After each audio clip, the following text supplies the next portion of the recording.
Yeah, I think the place is in the borders of Arunachal Pradesh. Are you sure? Yes. But I don't think he's the suitable candidate for the role we are searching for. See, his college is BBDA, but I don't have any idea of this. I don't even think this is a tier 3 college even. Apart from his village and university, I think we should give him a try. Just a matter of 5 minutes. Are you sure? Because we feel we can hire somebody who's a little more modern for the role. No, but just a matter of 5 minutes. Let's give him a chance. Okay. Come, Rohit. Morning, sir. Morning, ma'am. Good morning. Please have a seat. Good morning. Have a seat. Thank you, Please sir. introduce yourself. So, I'm Rohit Kumar, and I have completed my 10th and 12th from DPS. And I have done my graduation from AIMK University, and I'm from Dholakpur. Excuse me. I'm sorry to interrupt, but where is this place exactly? It is in Arunachal Pradesh. You can see it is in the borderline. It is a small village, and it is famous for its sweets and handmade crafts and handmade jewelries. Okay, so you have done BTech. Could you please shed some light on your academic projects? So as a part of my academic project, I just developed a software, an online app and a website which connects you to the service provider. Like if you want a doctor or a plumber or electrician, it will connect you to the nearest service provider to your location. And I have also won the gold medal in hackathon organized by my college. Impressive. Okay, now just tell us more about your hobbies or anything you have done other than your academics. Okay, ma'am, I like to play football. I have represented my college team also. And I'm a creative person. I love to draw and art. And I have also done NCC. Okay, Rohit, great. We appreciate your time and thank you. We'll let you know the result. You can leave now. Thank you, sir. So, secondly, yeah, despite coming from the I village, think he at would least do 12 communication.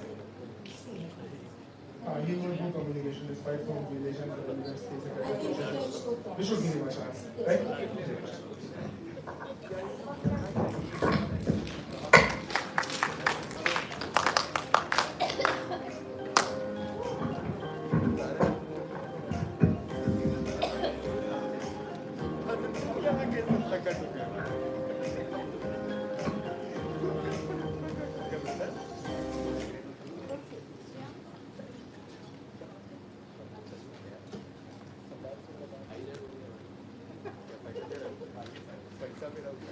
Imagine being born in a place or with a gender, race, or even a caste where people not just know your name, but they also think they know your abilities. What if somebody tells you that you cannot achieve something because of your background? A very good morning to everyone present here. This is Monica, And this is Shruti. and today we'll be talking about diversity and inclusion in the workplace, where we'll be shedding light on these biases, the challenges that it brings, and how we can address them. It is very well known by somebody that if you're seeking comfort, then you can work with people like you. But if you're seeking greatness, then you must hire people that is different from you. And it is very well proven by big companies like Google, Amazon, Apple, Netflix, etc. that highly prioritize diversity while hiring. They understand this that people from multiple experiences and backgrounds not just bring innovation, but they also help in solving the problems in a way that nobody could ever imagine. But Monica, does diversity really guarantee success? Or is it just like a gym membership for just any other company? You know, bringing promises in January but forgotten in February. I understand your question, Shruti, but diversity is not just a metric, it's a human connection. A company can be diverse, but it can be only successfully diverse if it ensures that its employees are equally heard, valued, and they are given an opportunity to bring on the table their unique experiences. And this requires a lot of empathy, curiosity, and an open environment where everybody is given an opportunity to express themselves. So you can say a company can have a lot of employees who belong to different backgrounds, but it can still struggle at it if it doesn't know how to value them and let them express themselves. But don't you think that diversity is just a big flex for the big companies? Like what about the smaller enterprises? Well, not really. I think, in fact, for smaller enterprises, it is much easier to implement diversity. Since there are lesser number of people, it is much easier to communicate, share your values, and therefore implement diversity accordingly. You can take the example of our institution only. Army Institute of Management has successfully justified this concept of diversity. It has equally given opportunity to everybody, regardless of their gender, age, and even physical abilities. And not just that, the people here also have proven that if given an opportunity, it is your willingness to work that all matters. Although, Monica, even though I agree with you, I feel that it's still easier said than done. But however, how can we actually implement this? Well, initially it can seem a little challenging, but if taken baby steps one at a time, it can be easy. For example, if you start with listening only, listening is such a basic activity. It should not just only be done in workplaces, but in institutions and even in households as well. Ensuring that each and every member is being heard and is given an opportunity to express himself should be the first and the most important step towards diversity. Then comes celebrating difference. We're living in India. India is well known for its diverse cultures, religions, languages, etc. And I think living here, we have to learn how to understand, value, respect, and celebrate these differences. And then comes curiosity. Since we're talking about diversity, differences, there is a need of a curious mind, a mind to understand, to value, and actually respect all these differences. Only then we can say that a workplace is actually respecting these diversity. And then comes inclusion. When we say diversity, it is usually used with inclusion. These two terms are used so much together that sometimes we get confused and even use them interchangeably. But there's a huge difference between these two terms. Shruti, do you have any idea about this? Well, I do have my points, but what I feel is that we actually see it first before we actually listen to it in our next time. What do you think? Why not? Give it up for our next time.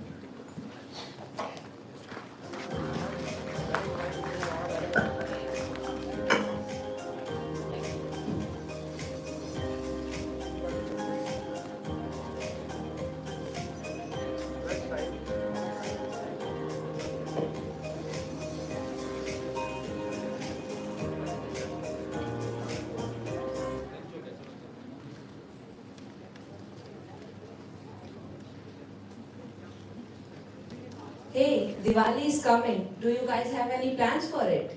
Yeah, I think we should try something new. What, Sesha? Yeah, I'm thinking क्यों ना हम लोग रंगोली बनाए जैसे घर पे बनाते हैं? Are you guys talking about Diwali and Rangoli? I also love that festival. So can I join you guys? Do you even know about colors? Yes, I do. I used to make Rangoli. So what I was talking about कि इस बार हम red colour के साथ combination. What about green color? No, I don't think green will look good on rangoli. Yes, Since they no. are not और इस बार हम दिया है Same करोगे? दिवाली पे. Yeah, very good option. Yeah. Office. Guys, what are you doing? Like, sir, colleague, and you are not including her in your team. She's feeling left out. Please be sorry to her. Yeah, she's been working with us from many months. You can't do this to her. Yeah, sorry, Goro. It's okay, guys. तो वैसे बात किसकी हो रही है यहाँ? लग रहा है कुछ खास चल रही है. Yeah, we are talking about Diwali. Oh, Diwali. How good यार. Actually मैं ना South India से. So हमारे वहाँ दिवाली पे उतना ध्यान नहीं देते. Rather we are focused on Sankranti and Navratri. So बचपन से मैं बहुत मिस करता था और ये भी थी कि मैं दिवाली नॉर्थ की तरफ में कैसे सेलिब्रेट करते हैं and I definitely want to experience it in a very large way. So why don't we celebrate Diwali this time here in our office only? That's a good idea. Yeah. And we can give some family vibes to our corporate life. What do you say, bro? So are we in? Yeah. Cheers.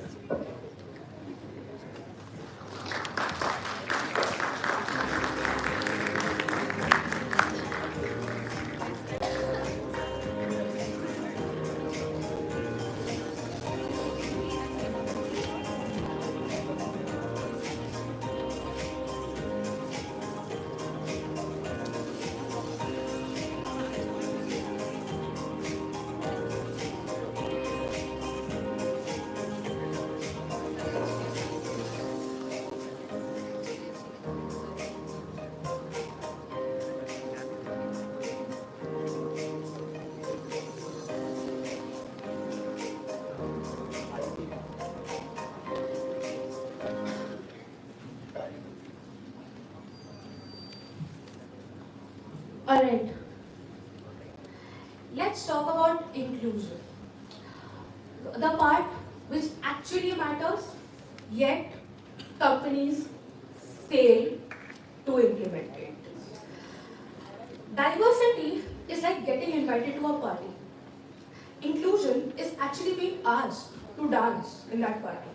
But let's be honest, at most companies, some people are just standing in the corner while the same group is doing all the moves. Take Zoom meetings for example. I'm sure each one of us have attended Zoom meetings, right? Am I right or not? I mean, we have, come on. COVID era. Have you noticed that how the same two people, they do all the talking while the rest are just nodding, they are on mute, secretly ordering lunch on WhatsApp, talking to friends. At least I have been one of those people. Now I want to ask you something. Is this inclusion? No, that's not inclusion. That's a podcast with live spectators. And then there is this lunch table act that we just had.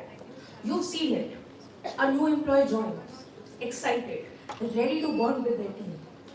Only to find out his or her colleagues talking with each other in their own regional languages, making their inside jokes. And what happens to this newbie?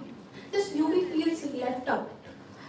This person, she sits alone, eating her own lunch, reconsidering every career choices that she has ever taken. Now, I want to ask you something. Is this an outright discrimination? No, it's not an outright discrimination. But yes, it is an exclusion. And what is the effect? The same as discrimination. People feel like outsiders. They feel disengaged. And eventually, poof, they quit. Very well said, Shruti. This reminds me of a term called glass ceiling that talks about how people from minor communities, including women and LGBTQ people, face a lot of barriers when advancing their careers. What's your say on this? I absolutely agree with you, Monica. And the fact that the Gen Z nowadays, a Gen Z like me, we talk about diversity and inclusion so much. It's pretty much a trending topic in social media. However, and you must agree with me, whenever we have to implement this, whether in hiring or whatever, there is a hesitation. There is an uncertainty that comes in between. Now, my question is this, that if talent knows no gender, if talent knows no identity, what's stopping true equality in the workplace? So, let's be real. If companies put as much effort in inclusion as they put in their inclusion and diversity PowerPoint presentation just like ours, which you can see, I think we might actually get somewhere. So in order to conclude whatever I have just mentioned, diversity is basically who is in the room.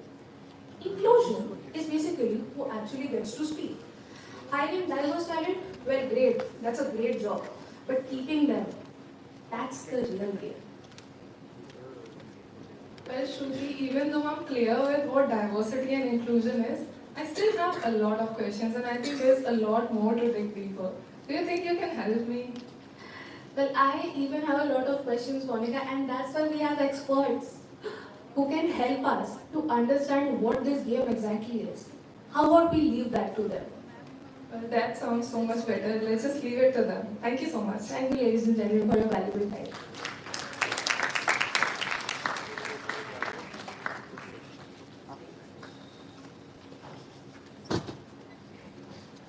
Thank you for the wonderful act and presentation. Allow me to introduce our first speaker. It is an honor to welcome Dr. Saikat Maitra, an esteemed scholar and educator currently serving as Assistant Professor in the Public Policy and Management Group at the Indian Institute of Management, Kolkata. Dr. Maitra's academic journey is both diverse and distinguished. He earned his PhD in Cultural Anthropology from the University of Texas at Austin, where his dissertation titled Laboring to Create Magic, the new worker in the emerging retail industries of Kolkata, provided an in-depth analysis of labor dynamics in India's burgeoning retail sector. Prior to his doctoral studies, Dr. Maitra completed a research training program at the Center for Studies in Social Sciences, Calcutta. He also holds 2 Master of Arts degrees in Comparative Literature, one from the University of Western Ontario, Canada, and another from Jadavpur University, India, where he graduated with first-class honors. At IIM Kolkata, Dr. Maitra has contributed to the academic community by teaching courses such as Rethinking Skills, Theory, Practice, and Policy in the Post-Colonial India, reflecting his commitment to exploring the intersections of culture, labor, and policy. It is an absolute honor to have him here. Our next speaker, Ms. Mahua Seth, someone who has spent over 25 years in the corporate world, but chose to take a different path, a path that brings voices together, fosters acceptance, and champions inclusion. Our guest, Mahua ma'am, is the founder of the Rainbow Room, a safe and open space for the LGBTQIA plus community and their allies in Kolkata and its suburbs. She is also a proud member of the Rainbow Room and the Saikat, the Rainbow Parents, helping parents understand and embrace their queer children with love and acceptance. Before stepping into the world of advocacy, Mahua ma'am had leadership roles in the top IT firms, including Cognizant, where she led DEI, Diversity, Equity and Inclusion, Councils and the LGBTQ plus Employee Resource Group Embrace. She has been a guiding force in making workplaces more inclusive and fair. Beyond her incredible work, she is someone who finds joy in reading, traveling, cooking, gardening, and even dancing. Today, she is here with us to share her insights, experiences, and the importance of inclusion in every space, be it work, family, or education. I would like to invite both the speakers to the stage.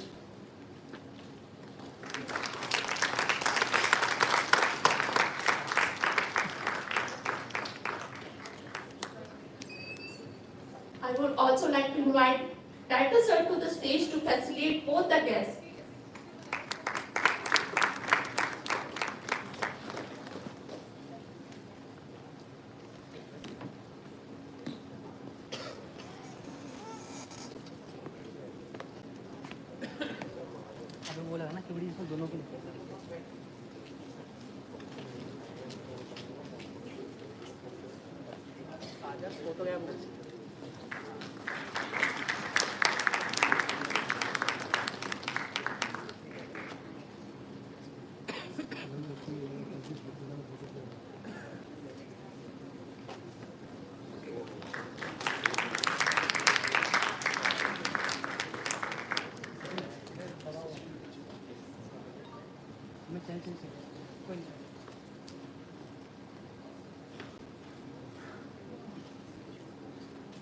I request Director Sir to say a few words.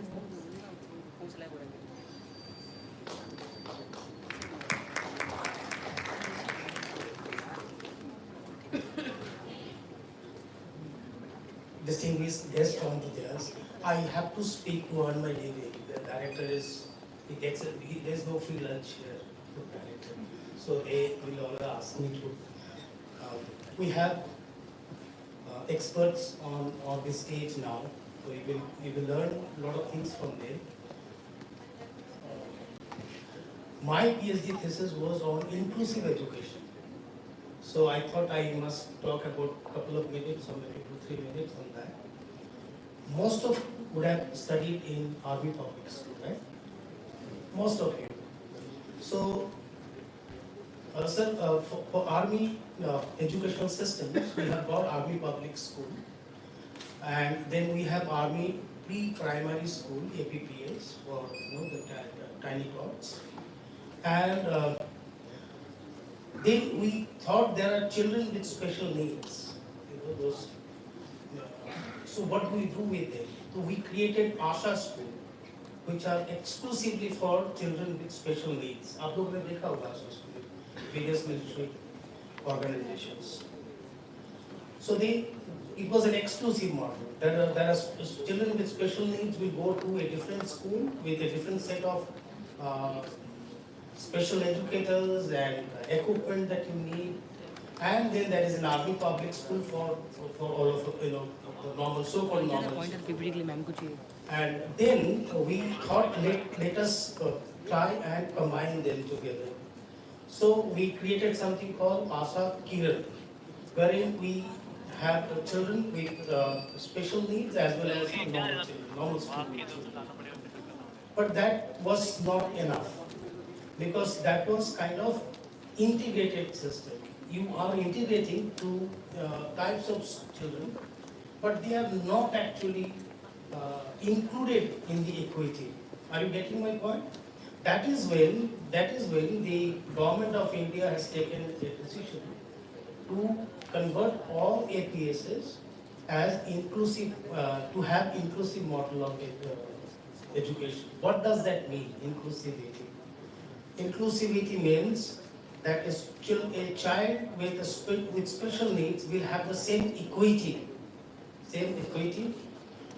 like another child who does not have any physical or mental disabilities. Have you got that? So we started about a pilot study in 15 APSs to start with. I really do not know what is happening. And once we were through, and we equip our army public schools, then it would have been percolated down to all our different schools. We have about 139, 140 public schools. That is one. Second is about what we understand by equity. The equity means diversity is welcome. Diversity is always welcome.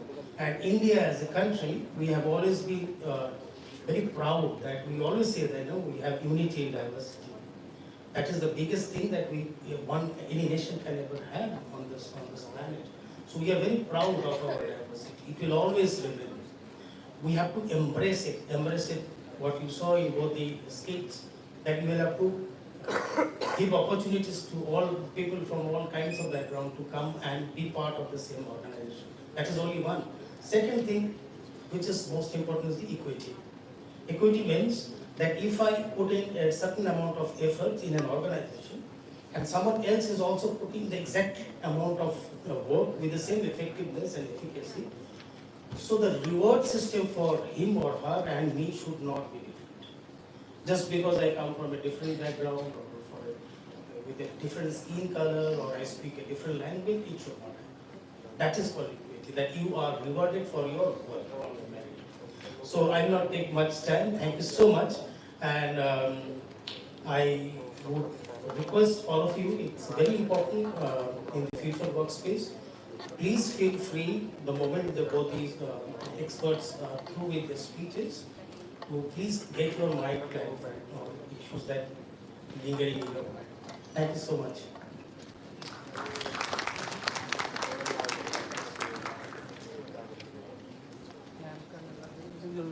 Thank you, sir. Now I request the Mahua ma'am to take up the stage.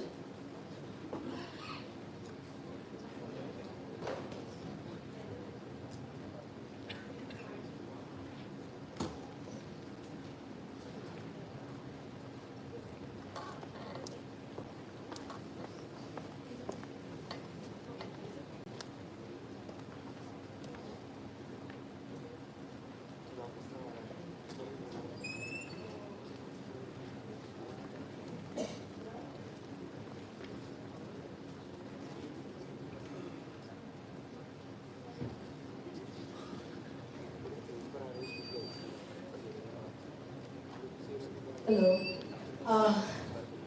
Good morning to everybody, and it's such an honor to be here. And I love those skits. Nothing goes better than doing the skits, because it really hits home of little biases and little microaggressions that we constantly do, even sometimes we're unaware of it. And it's amazing that you're the kids have put this up. I mean, grown-up kids, my son will scold me. But yes, it's an amazing thing that you thought through. The presentation was amazing. The graphics were too good. I don't know who did it, but congratulations. So you're already on to the thinking of this. So it's an honor for me to be here. I will just give a few brief, and then of course Dr. Maitra will speak. And feel free to ask questions after that when we sit down, so that we can discuss what our experiences have been, and you can understand better. I believe all of you got a sheet on your desk. And have you all had a chance to do them? Yeah, you don't have to, these are personal sheets. Keep it with you. We are not going to ask for any scores. We are not going to ask this. But what did you think of the sheet? What did you feel after doing this sheet? Anybody?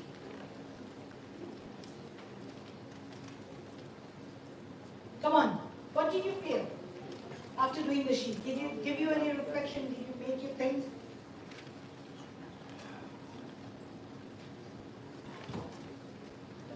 Yes? Flashback. And?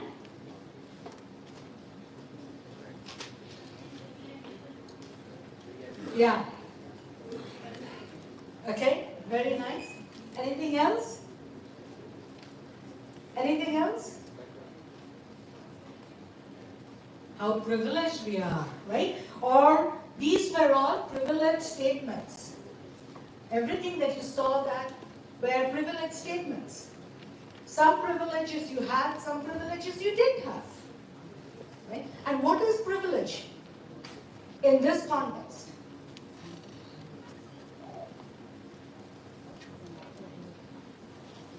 So what does privilege mean?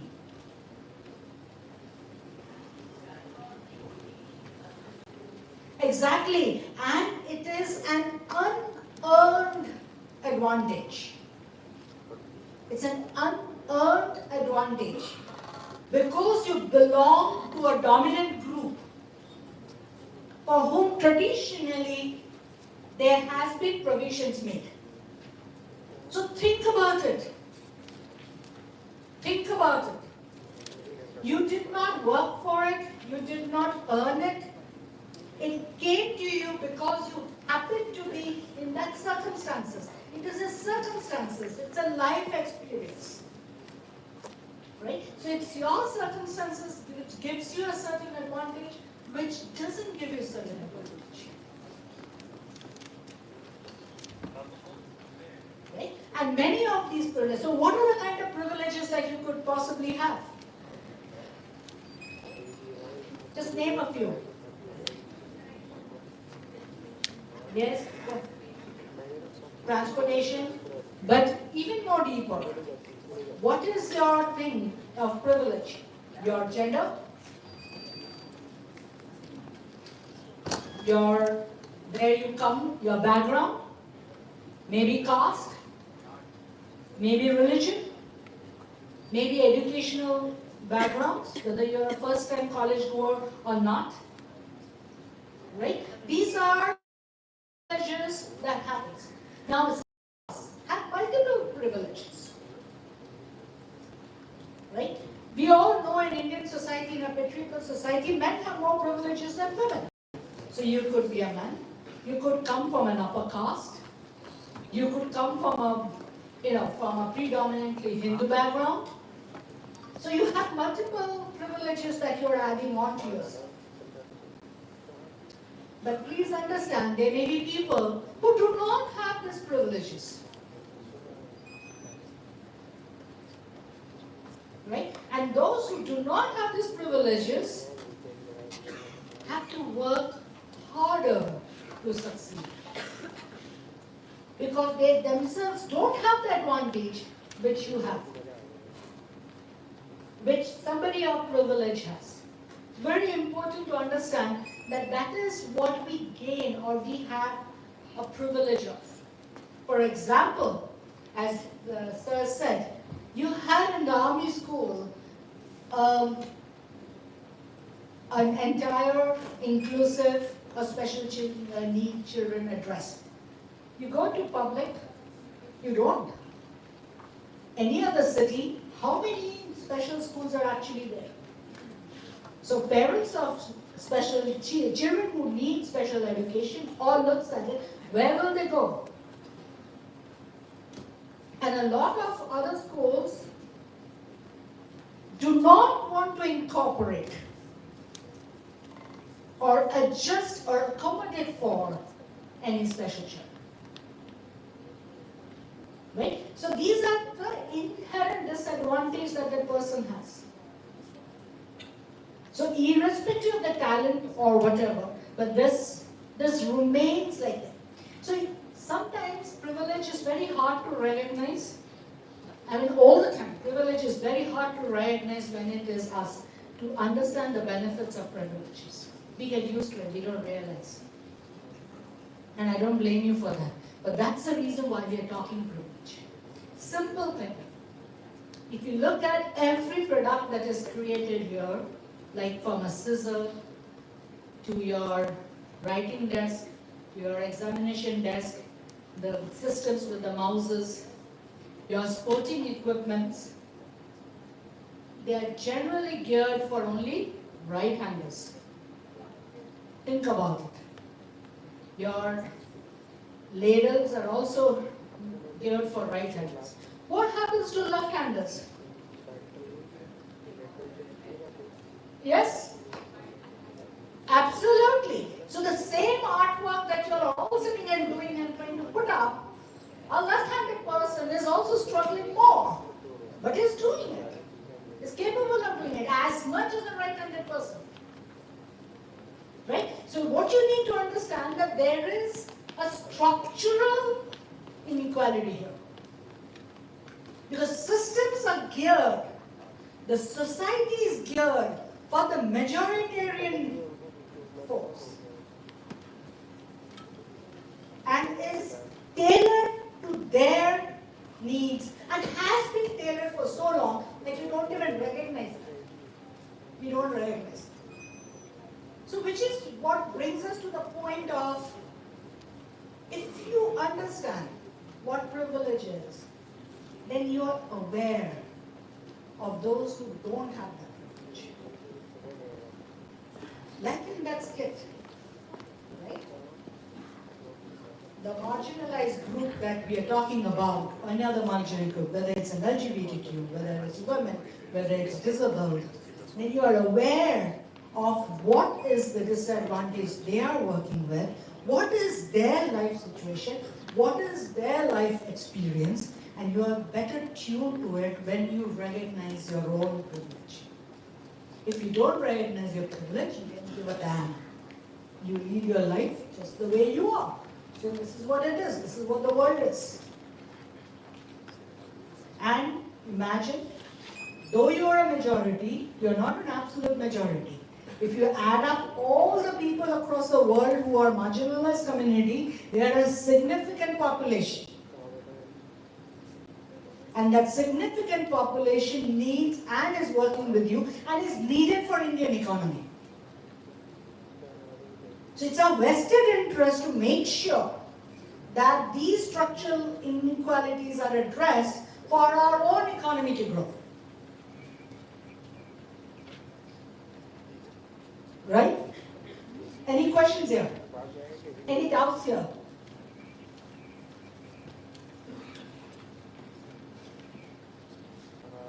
Feel free to raise your hand, okay? You spoke of diversity. So what are the different diversity that you all showed? What are the different diversities that you know? Name. Keep naming. In India. Let's put it as an Indian context. Caste. Very good. Thank you, sir. Religion. Yes. Gender. Language. Color. Okay? Color is interesting because we still are biased, and yes, it is. In many places, many situations are like. So privilege can be an advantage in some situation, can be a disadvantage in a different situation. Right? So, yes. What else? Culture. Cultural diversity, yes. Occupational diversity, that is your choice.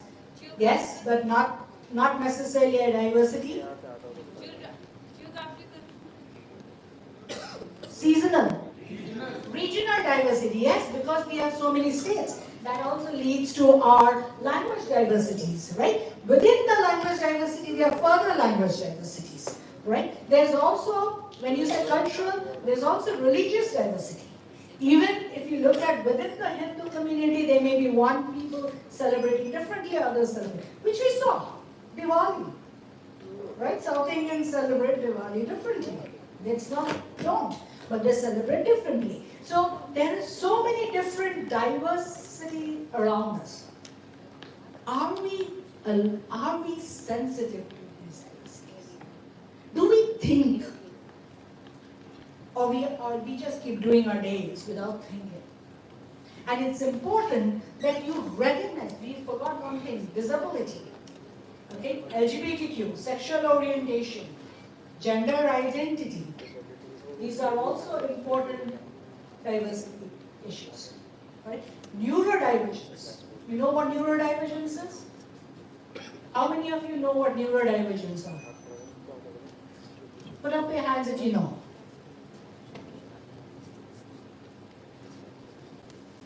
Good? Nobody else? So neurodivergents are those who think differently, whose brain operates differently.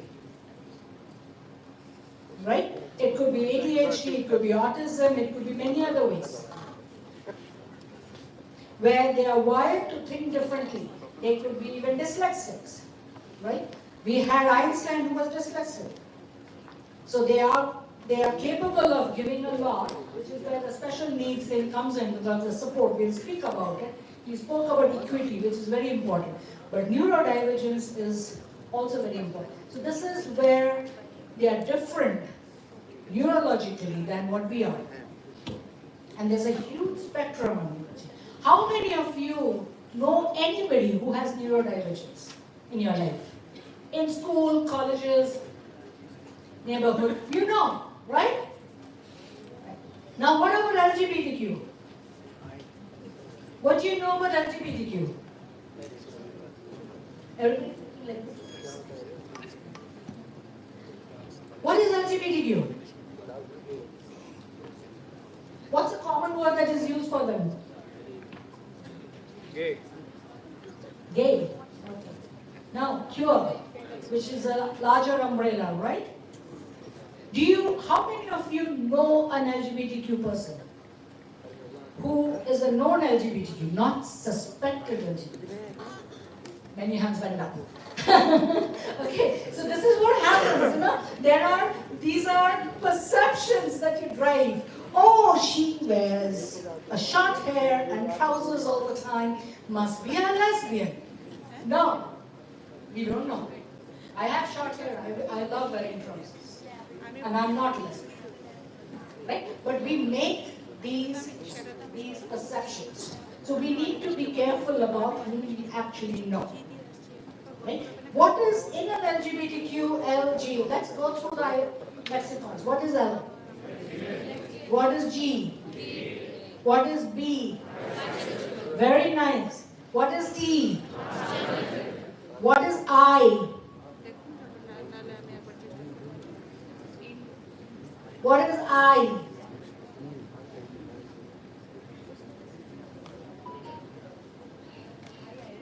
Anybody? Anybody? Intersex. Amazing.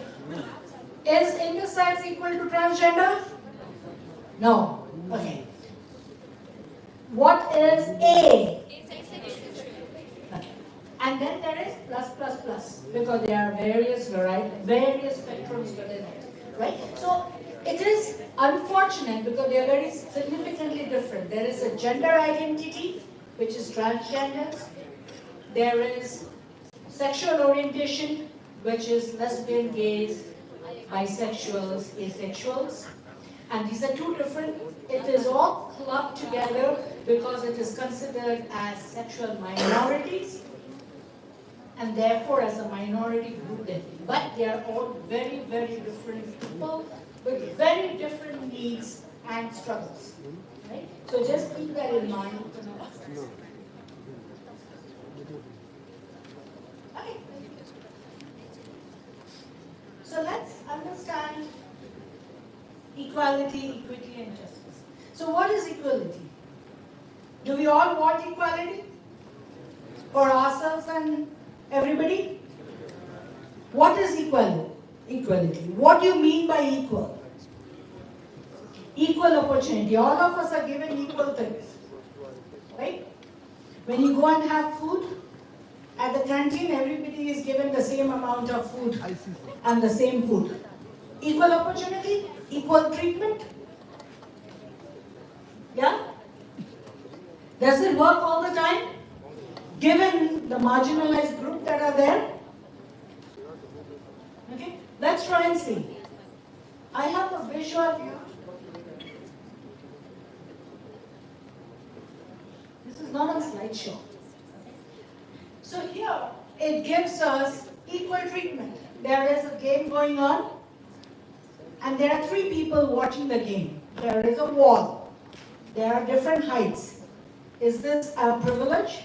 The person who's taller? It's an unearned privilege? Correct? So he gets to see it without a problem. All of them have one tool on which they are working. Is it an equal opportunity? Everybody is being given equal status. Does it work for the short person? No. He's not able to see it. Is it his fault? No. Right? So this is where equality, when we speak about equality, and we are very happy speaking about equality, we don't realize that that is not enough when we are talking about marginalized groups. And which is where, which Sir said, equity is the most important thing. So what happens? Now this person who's taller said, okay, I can see anyway, you take my tool. So this person gets 2 tools. 2 tools for him to stand up so that the person can see. This is the affirmative care that we are giving to somebody who is underprivileged or who has something which is not their privilege. To help them, now they are seeing the same match. They are not seeing anything different. They are enjoying the same match. But they needed that. Think about you in your college. When you have an assignment, you go and do your work on your laptops or your computer systems over here. You're searching for different things on the internet. Or you're going to the library and you're picking up books that you can say, oh, this chapter 6 will help me in this assignment. Right? You're doing that. If you have a blind person in your class, how would that person do? How would that person go to a library and look at books and figure out which book, which chapter is going to be the relevant one? So he needs someone else to tell him. If he has to work on the system to search or do it, he needs an additional software which are there, like JAWS software, for him to navigate on the computer systems. This is affirmative care, where you are giving some kind of support so that they can do exactly what you are expected to do. And that is what affirmative care are. And there's a lot of backlash because a lot of people who are privileged, they think, oh, मेरे को मेरा tool दे देना पड़ा उसके लिए. क्यों दूँ उसको? Right? Why not? If you recognize you're a privilege, it doesn't stop you from what you're watching. Then you have to be, then you're sensitive to somebody who doesn't have that privilege, you understand that person's life experience, and you're willing to give that affirmative care. That is why affirmative cares are there in our policies, in everything that we do. And what happens? When is it the justice? What happened here in the third one?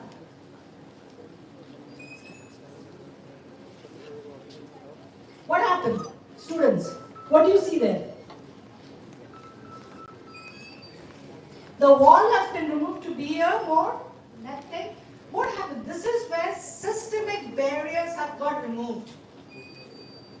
This is where you are giving justice now.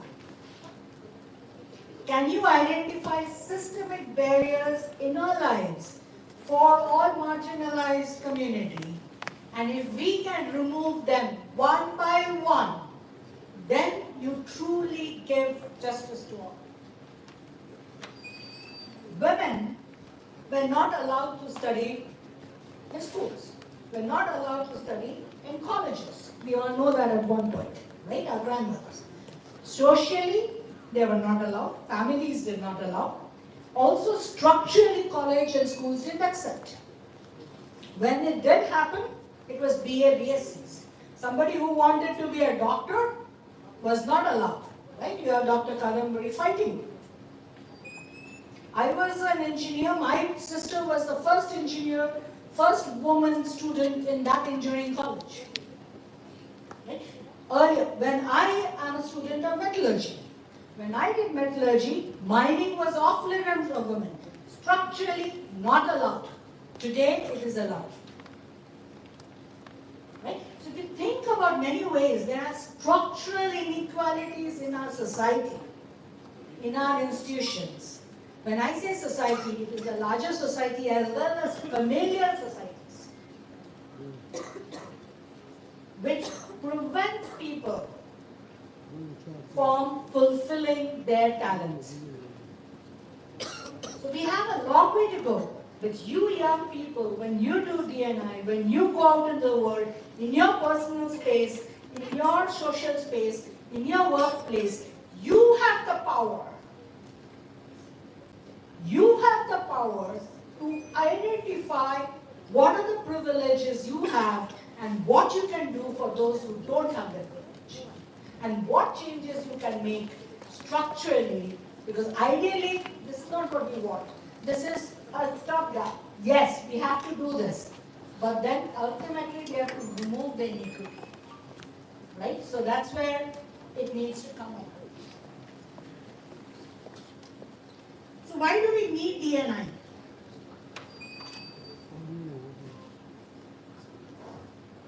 I know you're going to have a DNI course, which is fantastic, and I'm so thrilled that your institute is actually thinking about doing. There are very few places where it's there in the curriculum. But it's important because this is what you learn. You learn how you identify and how you can help break these inequalities, right? So why do you need DNI?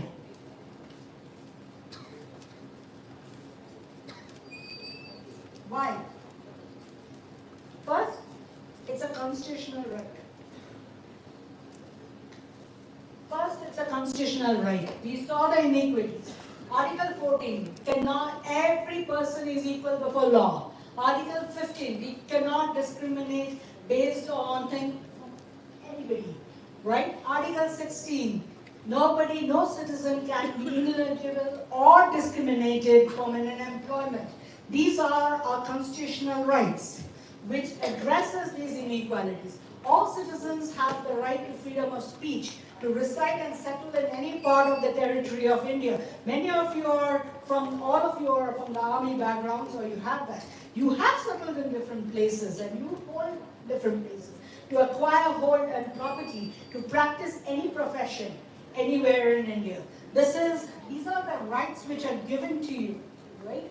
Article 21, no person shall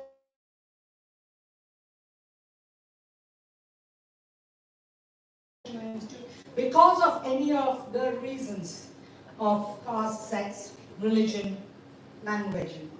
This is human rights. This is given in our constitutional right. So you have to keep in mind of that. Now, is that enough? It is also business imperative to do DNI, which is why the corporates are waking up and they are trying to do it. Given the backlash that is happening today in the news, the backlash is happening from the privileged class. The privileged class is thinking, वहाँ पे क्यों गया? मेरे को तो और ज़्यादा पैसा मिलने वाला था. I want a tax break because I'm rich. Right? When I can actually pay more tax. But why should I pay tax for the poor people so that you can give free hospital or healthcare? Right? That is where the backlash is coming. But don't fall for the backlash, because in your heart you need to know that you are privileged. And if you are privileged, it is your good sense, good moral sense, good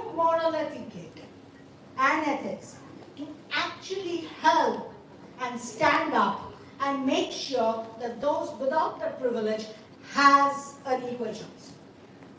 It doesn't take away your chance because you are good. Hard work is everybody. But you have an added advantage, they don't. Which is the reason why D&I is very important. And it is business imperative. Because it is seen, I'm glad that one of your students also presented, it is seen that more diverse the team, the better the innovation, the better the revenue. And why is it so? Why is it so? Why does diversity help profitability of any companies? That's why companies are woken up. No company is going to do it on just moral ethics. We as an individual will do it moral ethics. But they're woken up because they know it makes business sense.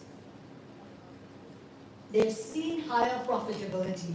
They've seen higher innovation. They've seen better efficiency.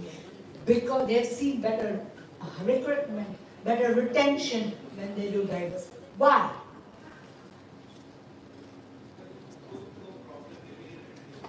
Yes, absolutely. If you have a homogeneous group of people with the same life experience, with the same advantage, sitting, you are in the box, you're going round and round and round and round inside there. All you can do is just that much. So you will achieve a certain height, but you get stagnated there. The bright view comes in when somebody else comes there with a different experience and says, hey, you know, maine to yahan pe gayi thi. This is what I felt. This is what it is. Maybe we should do that. Because they're bringing a different life experience into that whole conversation. So that thing opens out. It opens out in the management. It opens out in product designs. They are recognizing neurodivergent people today are being hired by corporates. Earlier, nobody would hire them. They may not be socially very active, but they are very focused and they are obsessive on certain matters. So given those area of work, they can just blast it out than any one of us can do. People are seeing that advantage because when you have diverse teams, you have that advantage because you are able to bring different aspects of their strengths. We've seen there's a whole paper on it, an article on it, where on time, the homogeneous team, as I said, you will improve, but then you'll remain static because you're the same ideas. Right? You will not, when you have diverse teams, you have inclusion. For example, designing a kitchen. Nowadays, when architects design your home kitchens, they say, well, let me talk to madam what she wants. In earlier days, no. The kitchen was barely even thought about. Right? Because the woman's voice was not taken in. Woman is going to be working there all day long. Is it convenient, efficient, done for them? No. Same way, in your product designs, in your other things, different viewpoints come in. People are now mindful of how to include diverse, like Apple earpods are now built-in hearing aids. Right? So think about it. The entire people with lower hearing capabilities, not like severely thing, are like, okay, I'll buy that. But I don't have to buy a separate hearing aid. See, this is where you start understanding the various customer base that you have. Your customer base is not that single homogeneous group. Your customer base is the larger population. You want to capture that customer base. You need to understand their needs. Who will understand their needs better than the people who have that experience? Which is why you need them. The corporates realize they need them in those who face discrimination. We spoke about discrimination. We saw the skit where there was microaggression. That girl who came in and said, oh, I will do Rangoli green color. Would it be so bad to add a green? Now, if you then, that person did not step in, right? What happens? Would the motivation stay? Right?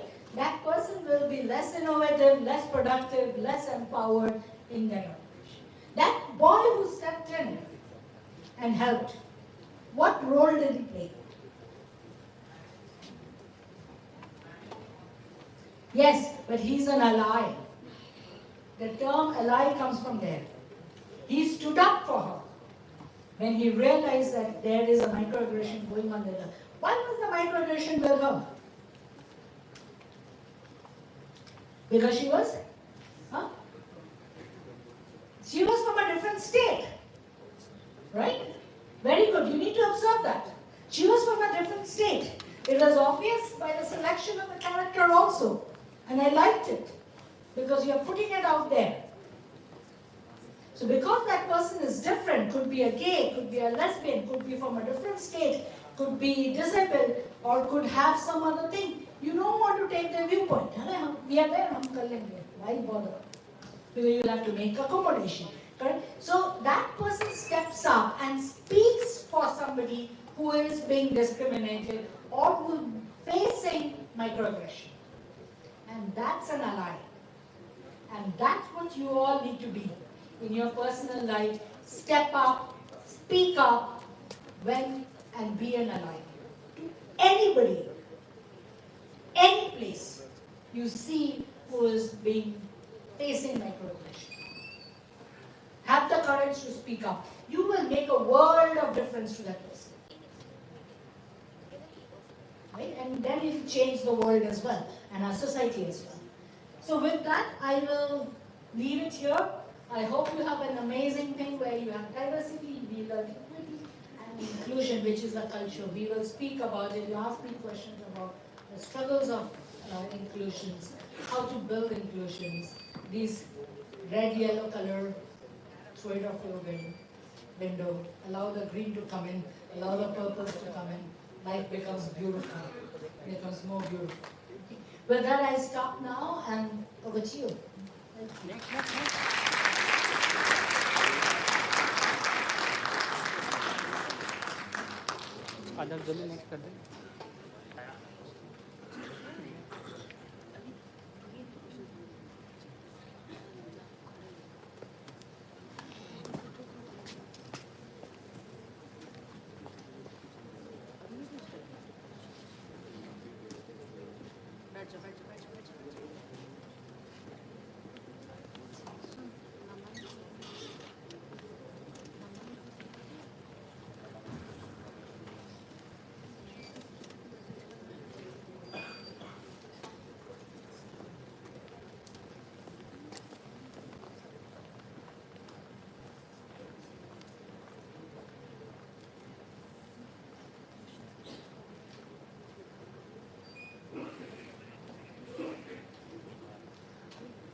Thank you everyone for giving me this opportunity. I mean, before I start saying anything, moment I entered the campus, it felt absolutely fantastic, so beautiful.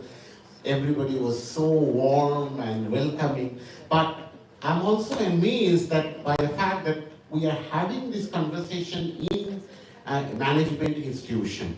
This is not, unfortunately, this is not something that happens all the time, particularly when it comes to something like, let's say, business management or management education in general. And I can say this about the global context, not just in India.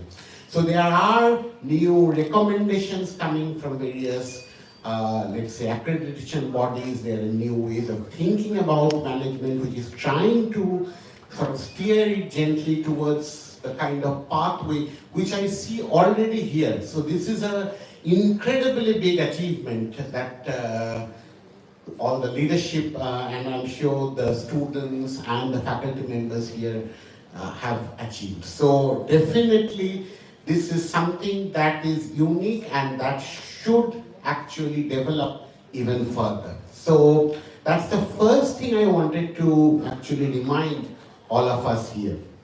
Now, there are some issues which have already been talked about. I personally am very interested in issues regarding education and skill development. Again, something that Director Seth has talked about, the question of equity, particularly with the requirements of neurodivergent children, often children who are clubbed together as having some kind of learning disabilities. It's something that we sometimes talk about, unfortunately, outside of these kind of more sensitive school education systems provided, for instance, by the army. We don't really see that kind of sensitivity. I mean, I was just working on a research project and a case study where, of course, we are focusing on a very, very elite private school where the context and the resources are there. But what happens when we come to perhaps less privileged schools, schools with less resources, who do not always have the kind of teachers who are able to mentor and kind of provide the requirements of, let's say, neurodivergence to children. So these are, of course, complex issues that we have to grapple with, particularly given the diversity, the various levels of complexity in social complexity in a country like India. Also, please do understand that the issues that we are talking about here, including that of inclusion, are not just about India. They are touching absolutely global levels. And to start the conversation, I want to show you a very interesting and important video produced by the City of London in 2018. It is referring directly to some of the critical experiences of women primarily in the workforce. So we'll just very quickly watch it and then we can start having the conversation. Can we?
In 2018, the path to leadership is still too slow.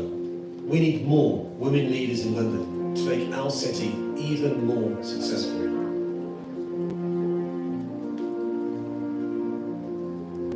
This is our time to support more women from all backgrounds into leadership roles.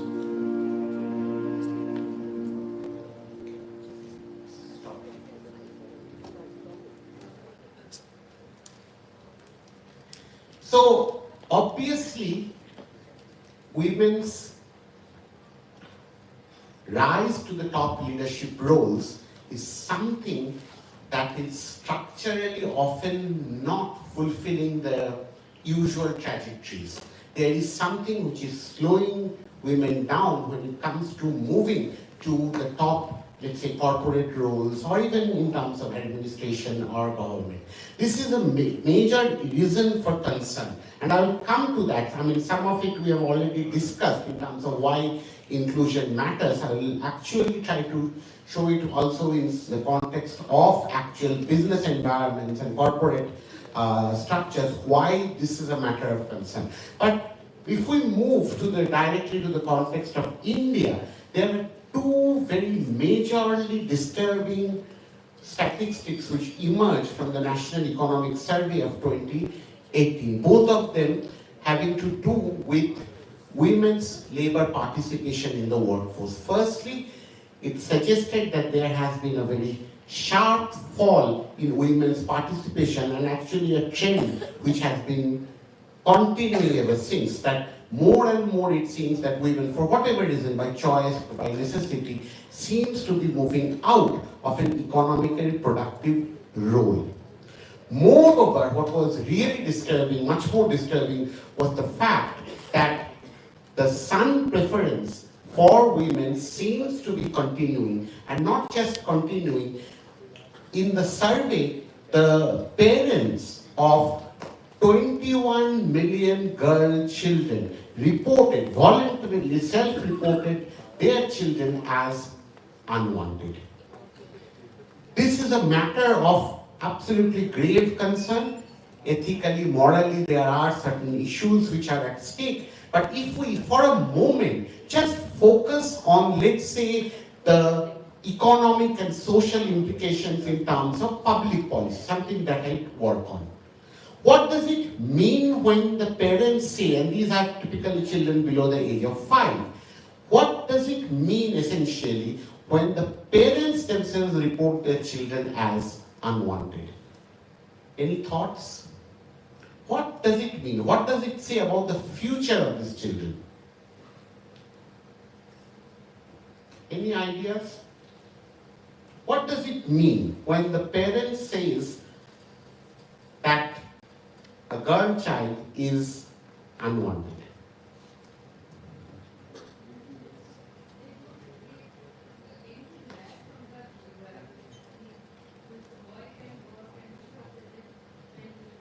Basically, but what about the consequences on the girl child as a result?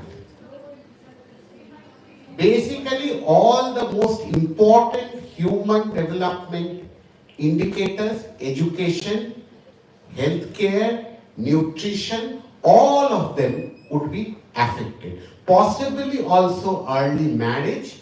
Actually, these are not just sort of in the realm of possibility, just statistical data. This is what happens to a very large extent, and in most states. There is no regional pattern here. There is no pattern in terms of even caste or religion or even class. So this is happening in a pan-national context, this son preference and the problems that it raises. Therefore, we still require something like, let's say, at the national level, the Beti Bachao, Beti Padhao program. At the national level, almost all states have very similar kinds of programs. But we have to also realize that these programs are necessary because there is a wide-ranging amount of discrimination, lack of access to basic requirements such as education when it comes to women, and which continues to haunt them at every successive stages of their lives.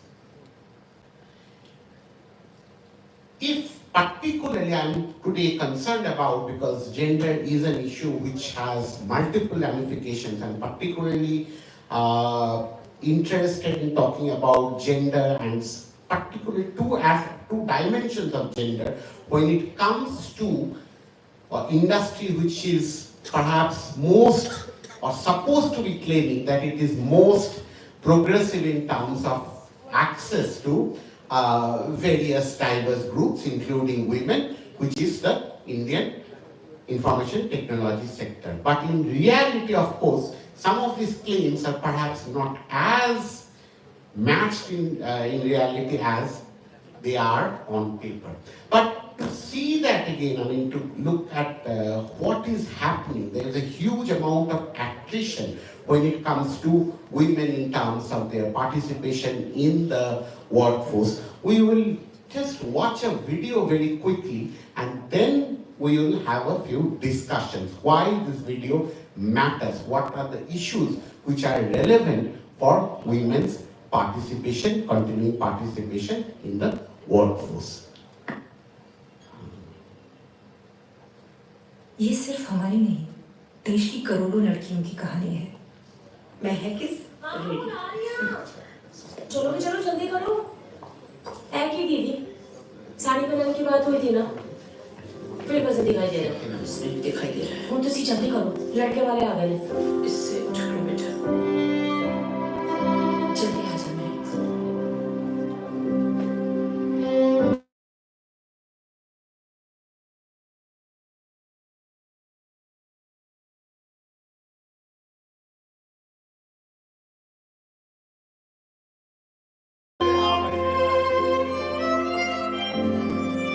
Photo में थोड़ा साफ लग रहा था ना? बेटा आप दोनों चाहो तो बाहर चाय पी लो। जरूर।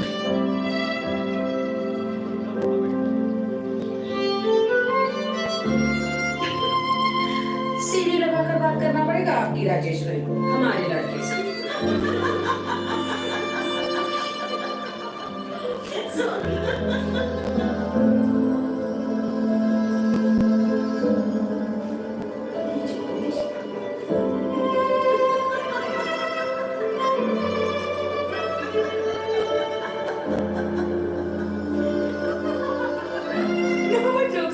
अपने बाल स्ट्रेट करा लेना, भाई को नूडल्स नहीं पसंद।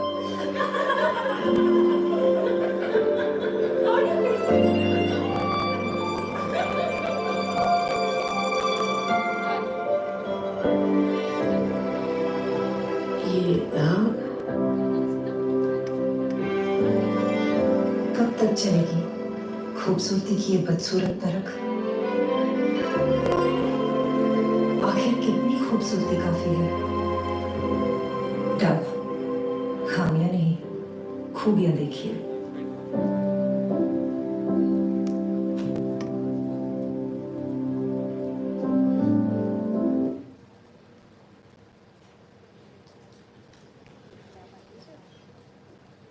Before we move forward, of course, I'm sure all of us have come across this term, patriarchy. Can somebody tell me what is the difference between sex and gender when we come to this issue of patriarchy? Are these terms coterminous, that we can use them as synonyms? Why do we need two different terms? Students?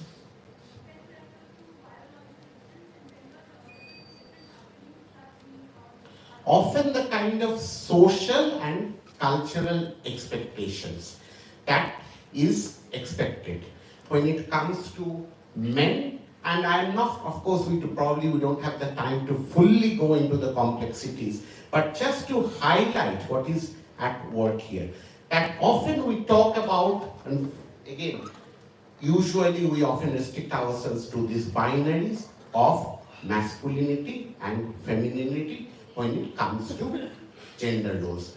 That, of course, creates already its own kind of structural constraints because it absolutely keeps outside all other types of gender identities that ma'am already mentioned. So this is the kind of already the first stage, the very fact that there are only these two major dominant categories in terms of gender. But even within these two categories, we see that there is always these kinds of expectations, value systems, or a sort of, let's say, differences made between what are the privileges that seems to be coming without really working too hard in terms of certain standard masculine qualities as opposed to more what we call as feminine qualities. So there are multiple structures of inequity, multiple structures of various levels of aggression, microaggression, various levels of exclusion which are built into, and more we work with the term patriarchy, it becomes more and more complicated because at one time, of course, the standard way of talking about this is the difference between the two primary dominant genders. Now it has become, of course, much more, and quite rightly, it has become a much more complex conversation, because we also see how it can fail to bring in, already by the very fact that usually we think of these two categories, it fails to bring in other identities. One very important instance of patriarchy, and we can take several examples, came out during the entire discussions regarding the Me Too movement, where we saw huge number of extremely disturbing issues of workplace harassment coming out from various parts of the world in a global context, also from various academic institutions, unfortunately. Places like as elite as Harvard University were absolutely rocked, many institutions in India also, by what was going on. So this also raises this question. I mean, we always talk about when it comes to post-liberalization India, the opening up the free market and so on, to all of us. And again, firstly, this restrictive, gender categories of men and women, but even if we just stay within them, do all of us have equality of choice, equality of choosing our lifestyles? This is the great promise of liberalization, or the great choice of the opening up of the markets, right? Along with the economic liberalization, the freedom to choose as consumer citizens. Do we have that in equality, even when we have the means to do it? Can we always partake in the kinds of lifestyle choices and absolute freedom in our everyday world? Can we really do that?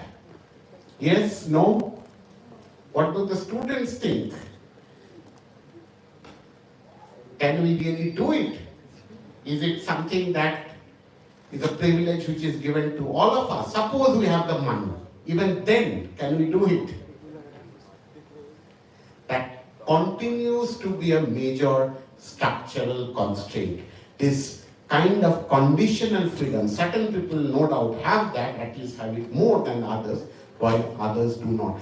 Even, for instance, and this is something that I'm coming to, a very simple issue apparently, but which has very wide ramifications, the very simple issue of, let's say, working late or coming home late for a lot of, let's say, I'm using the identity, young women. We know in the global economic context, a very simple feature today of global economic context, global labor organization, those who are doing HR and other management fields, flexibility of work has become an everyday necessity, even perhaps in nationalized banks. At one time, people of my generation, when we went to SBI after lunch, nothing would get done. Now you look at any nationalized bank, they are working till 8, 8:30, 9, just as in other contexts. So the economic organization, labor organization have changed. But when it comes to the social expectations regarding, let's say, young women's respectable femininity, I'm putting them under quote, she is still expected to come home early, be on time, by let's say 6 o'clock or 7 o'clock, or otherwise questions start coming up. Maybe from our own family, of course the Indian neighbors are always there. The famous Indian neighbors were always concerned about what the other person is doing. Even relatives, perhaps before marriage there are issues about whether she should be able to be married off. There are all kinds of rumors, gossips. Maybe she doesn't have the right kind of respectability if she is coming home every day late. But this is a mundane situation. If you have to work today, whether in banking or even in something like teaching, you can't really predict that 9 to 5 day, that your work day is over by 5 and you are home. This actually has the problem that a lot of women, particularly in kinds of work which require a lot of flexible timings, for instance, again, IT sector is an example, not the only example, but definitely an example, where women actually often have to drop off work. So while at one level, the company is trying to bring in perhaps some kind of diversity at least, in terms of trying to recruit the best talents, in another way, it is what it actually is happening because of the kind of continuing social expectations, social gendered norms. There's a huge attrition of skill and talent. And this is a feature of almost everyday occurrence in a lot of major and even smaller Indian companies. The attrition of talent, particularly when it comes to women working, particularly when they're young. Even after marriage, things sometimes get even complicated, more complicated, because there are, again, certain kinds of social pressures, social expectations by the in-laws that the young woman should come home early, be able to cater to the needs of the, the in-laws. And when she fails to do it, of course, often there's a tremendous pressure on her to drop out of work altogether. At this point, I would like to just very quickly show you another video about this whole issue of coming home.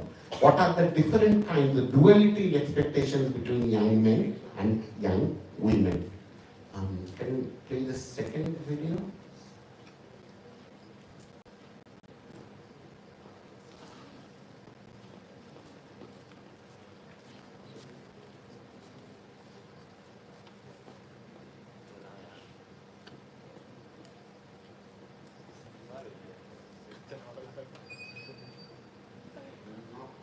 Sorry, not this one, the other one.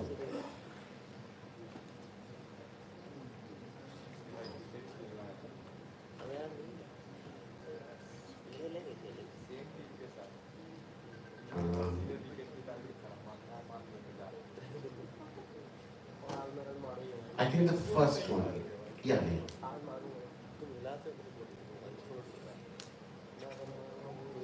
It's an advertisement from Savyata.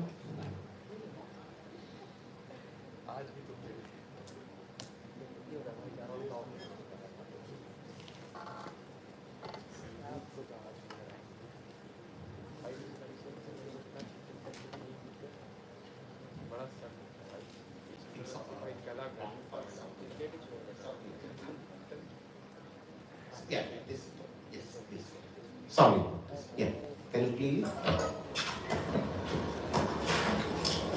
कहाँ जा रही हैं? कहीं नहीं पापा। पानी पिला दो। जी।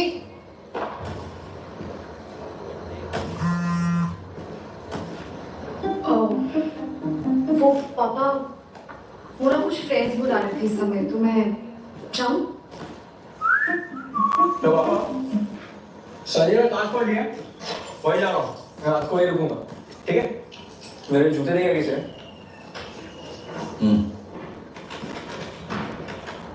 ये कोई टाइम है बाहर जाने का? इतनी रात को? पता नहीं बाहर जाके रात को क्या करते हैं। क्या हुआ?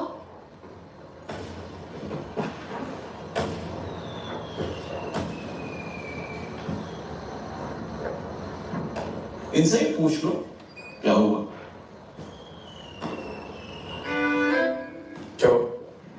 घर का जवान बेटा कहीं बाहर जाके किसी लड़की को छेड़ दिया तो,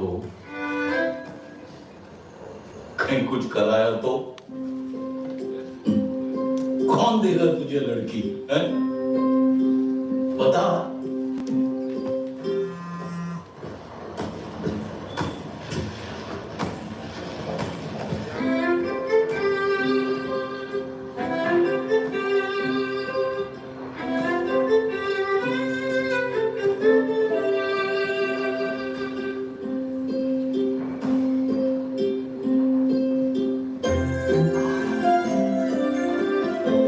जाते जाते इसको छोड़ देना।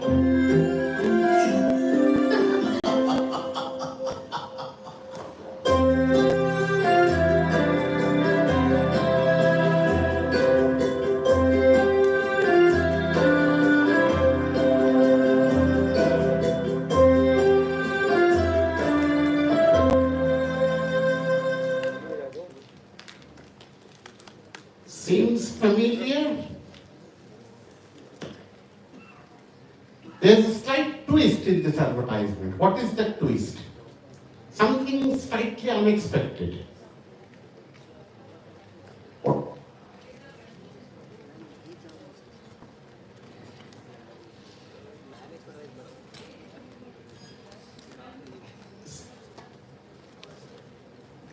So there was some kind of restriction on the young son. I mean, initially everybody felt that as if the father is telling the young daughter not to go out late, but it so happened that it's the young son who is being told. But if we think of most of our everyday situation, usually the restrictions seems to be much more applicable in the context of young women.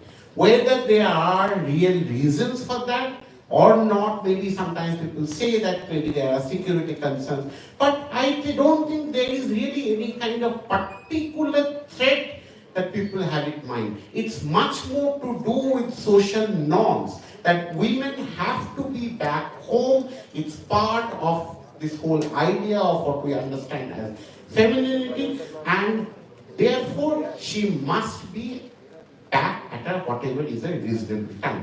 Now, this of course has enormous implications for women's participation in the workforce, women's continuing participation. And I'm here primarily talking about more or less educated, middle class, metropolitan women, women who are more or less engaged in what in more or less layperson's terms we can call white collar jobs. And this is again something I'm drawing on, something of a research done by a lot of colleagues in Indian Institute of Management, Calcutta, on the experiences of particularly female MBA students.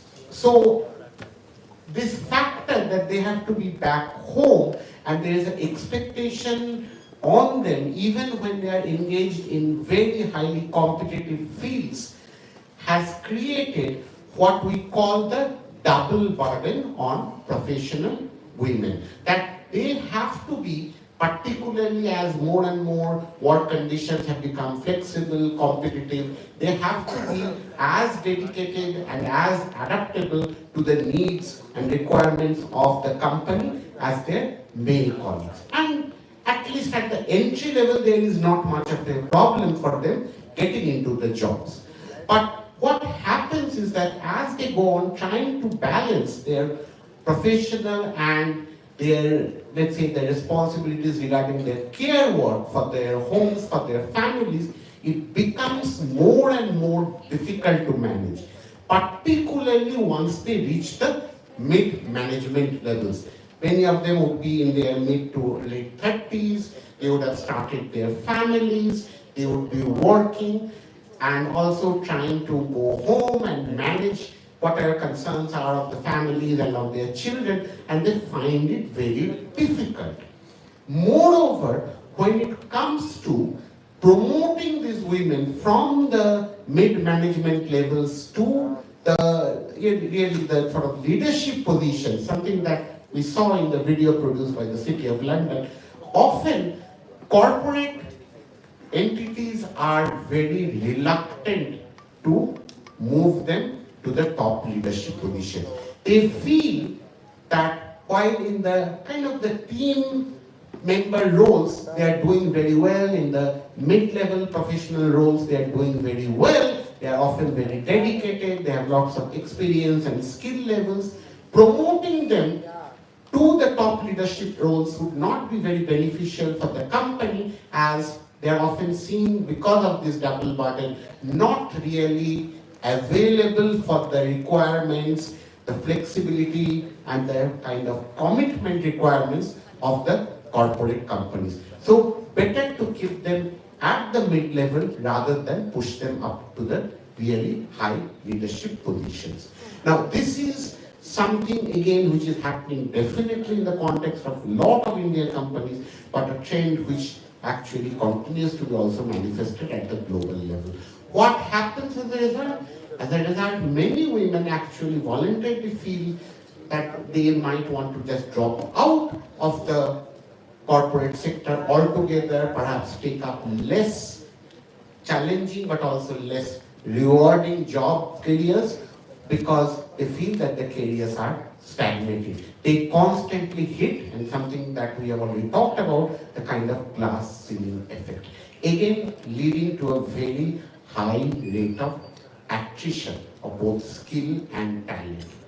These are factors. Often we see how the kind of social and cultural norms in terms of our typical expected roles where men are supposed to be really the kind of, let's say, the breadwinners, the typical idea of masculinity, men as breadwinners, women taking care of the care requirements of the family, continue to have very, very important consequences at definitely the highest end of the corporate spectrum.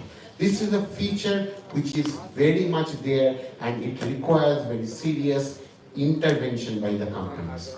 Because otherwise, when we talk about the emerging markets such as India, the potential that it has to really take advantage of all the changes, particularly now that there are concerns about how globalization might see a very different kind of trajectory in the next 5 or 10 years, India has a lot of potential. But if it is not really able to take advantage of this enormously diverse human resources, human capital that it possesses, does not really give the kind of opportunity and the kind of inclusive decision-making capabilities, we are going to miss out on this opportunity. Inclusion already has been said how actually it leads to innovation. So I don't really want to kind of go to and make this point once more. It has already been covered very nicely in the previous talk. Innovation really comes out of diversity. There's a reason, and I would like to again repeat what Madam said, that corporate companies are not investing in diversity because of any ethical or moral compulsions. They know it is good business practice. You bring in inclusion, generally the effects on innovation, the effects on better decision making, better leadership skills, all are going to follow as a result. But if we are not able to really maintain the diversity, maintain a kind of inclusive environment in the corporate structure because of continuing, let's say social and cultural norms, we are going to miss out on this possibility of taking advantage that the Indian economy is now presented with, particularly given that we are also going through this period of demographic dividend. So thank you so much. Maybe we will have some time for question and answers. I'm sure you would have lots of questions to ask. So I'll stop there. Thank you so much once again.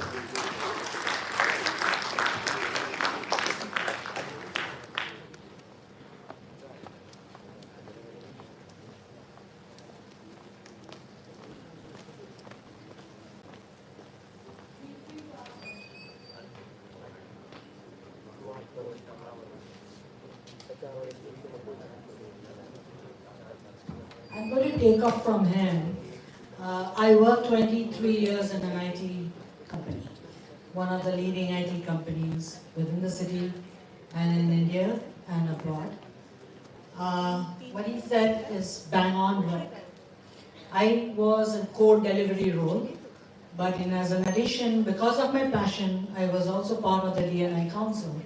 We did work, women empowerment, we did LGBTQ, we did other things. So when I spoke to, there are certain things we need to think about.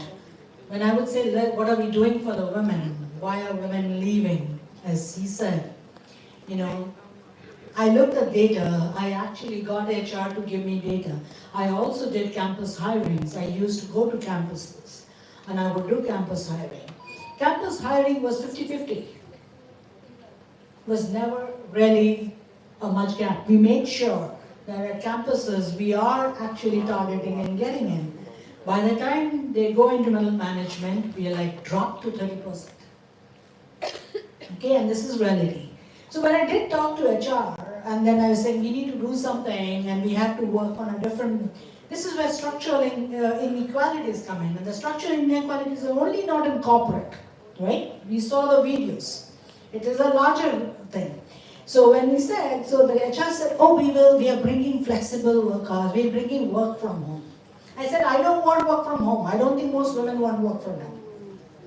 It's a counter belief. We women like to believe that we would want, and everybody else, particularly the predominant workforce, which is the men, think work from home is a good thing to give women.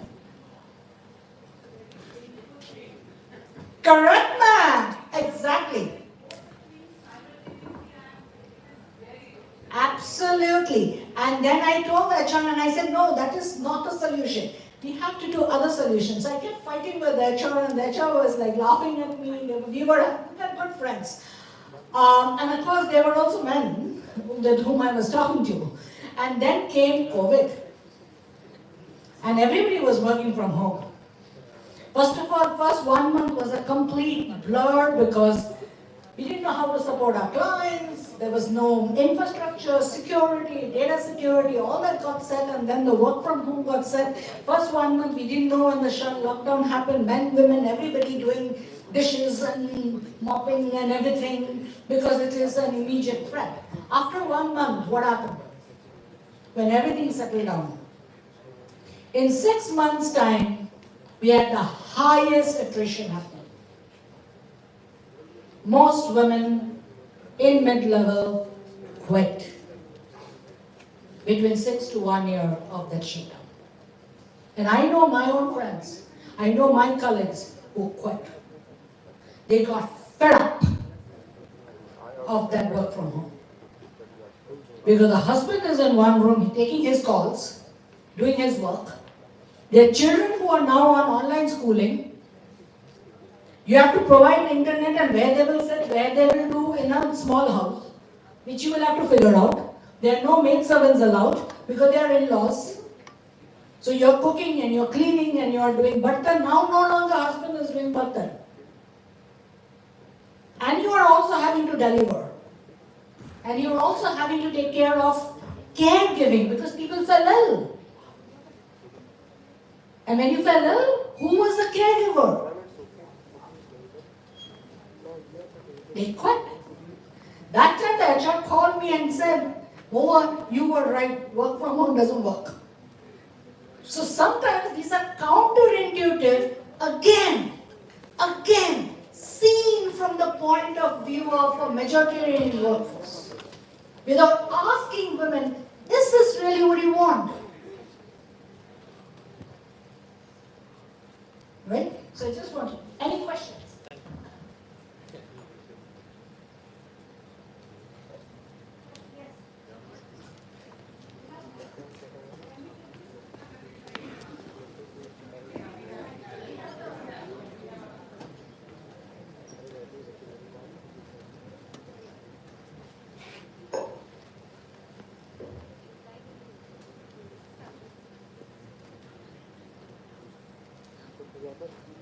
Good afternoon, ma'am. Good afternoon, sir. First of all, thank you so much for the insightful webinar. Especially, ma'am, the picture that you thought about the equality, equity, and justice.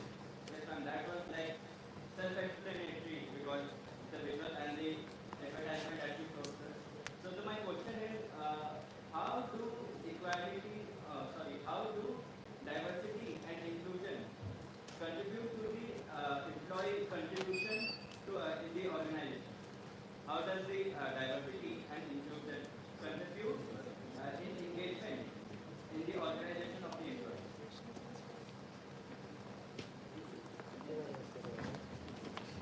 Well, in multiple ways actually. But just to, and you can please sit up there. May I know your name, please? My name is Amandeep Rawat. One way, and I'm giving some very concrete, definite examples. One very easy way is in terms of, let's say, problem solving skills. That when you have, a more or less diverse group, and this is something again ma'am has already touched upon, diversity gives you, if you are really able to, I mean, it's not diversity for the sake of diversity. There are 2 or 3 members who are never really allowed to speak, or the majority never listens to them. But when there is an actual level of inclusion in the right manner and people are listening to each other, what happens is that multiple ways of approaching a problem can emerge. I mean, we all have worked with case studies, for instance, in management education, right? There are multiple approaches, and as the level of diversity goes up, the level of approaches also go up. So which adds to the richness of the approach, how we are approaching, whether in terms of marketing, whether in terms of, let's say, business organization, labor organization, all of these can come in, product design, all of these factors. The second thing, again, there are multiple ways. The other thing that in my opinion, diversity contributes to is actually it makes, if you are able to manage things properly, a more cohesive team. There are no one particular dominant trend, so you are able to again have a kind of very complex sometimes decision-making process, but also more democratic decision-making process. So these are within our organization. So these are definitely 2 very important ways diversity helps. It adds to the richness of the pool of talent. I just want to add one more thing. I worked in this place for 23 years. A lot of people made fun of me while I was working because people keep jumping jobs. And in IT industry also people kept jumping jobs. And I think one of the reasons I actually stayed there, because as a woman, I felt that this was the best place to work. Right? Because I was accorded, I was valued, I was not sidelined, I got the same opportunity, and I could do what I wanted to do, and I felt respected. I did not personally feel othered or any sexual harassment or any personally, which is why I stayed. So retention, you can hire.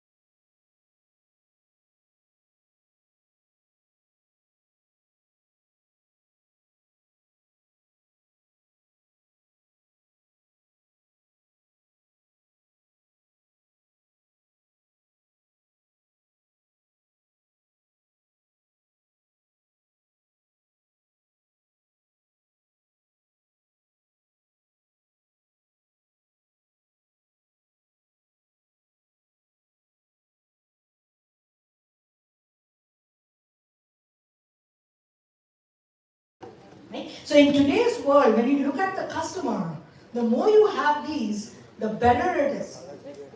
Because then you can give a better product, which maybe that perfectly able person who has no life experience of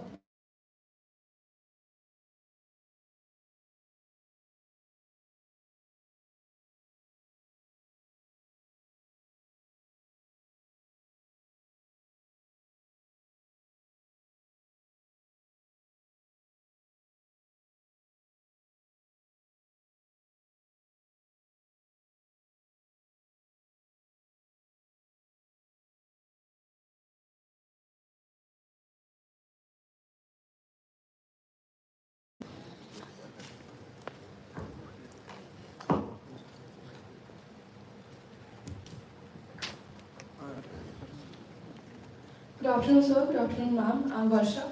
So, in one of the slides, as you have shown the statistics, that the percentage share of women in the working population in India has been continuously declining ever since the year 2005 and 6. So, with regards to that, I would like to ask that how can we improve that situation, not only on a collective level, but also on an individual level? And also, what would be your advice to the future managers sitting over here, especially to women? I would like to ask this question to both of you. Thank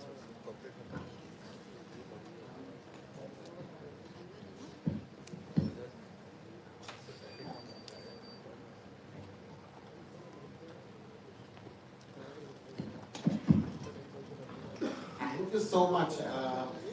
Again, it's potentially very, very broad topic, but an extremely important topic. There are multiple ways of course, approaching let's say, the issue at stake, the question at stake here. Of course, the labor rate, the fall in the labor rate participation by women is happening across various sectors, from agriculture, let's say, landless, informal agricultural worker to the highest category of, let's say, technological worker. So it is across the board in many ways.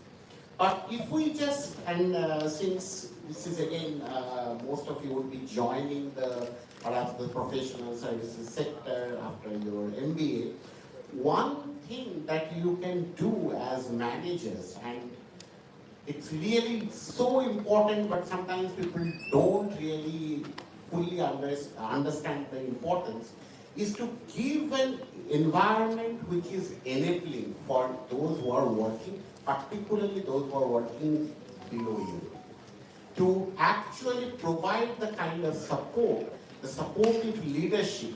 If the leadership, as ma'am said, and I absolutely agree, I have been very lucky in that context, in that way also, that when you know that somebody is actually going to support you, no matter perhaps you will make some mistakes, but somebody will support you, that person generally would want to continue in the same organization. That person would not want to even drop out of work, even if the challenges are very difficult. I'm talking about women primarily. Even if the challenges of balancing this dual burden is very difficult, she will still want to continue, but because simply it gives us this empowering kind of social form, a social forum in which to bring out her best skills. So that is absolutely crucial. As leaders, how you manage your team, what are the kinds of opportunities and level of comfort that you are able to provide to your team. Very well said, because I think that's where you actually make an impact as a manager. Every individual manager can make a difference, no matter how big the corporate is, no matter what the corporate policies is. You, with your sphere of influence, you can make a difference. And I also want to bring, just to leave a thought in your mind, the structural inequities. Sometimes we need to question these, especially when politicians throw things at us, or parliamentarians throw things at us, and we jump, like this Beti Padhao, Beti Bachao kind of thing. I don't know if you can go back and check. You had the BPO rape and murder in Bangalore, which was a horrific rape and murder case. Now there are multiple crimes that happens all over the world. Rape is not necessarily a thing. Rape is as a crime. There is a whole different genesis around it. Now what reaction did the government do? The government mandated corporates that they have to give a security escort to the person going home and coming back.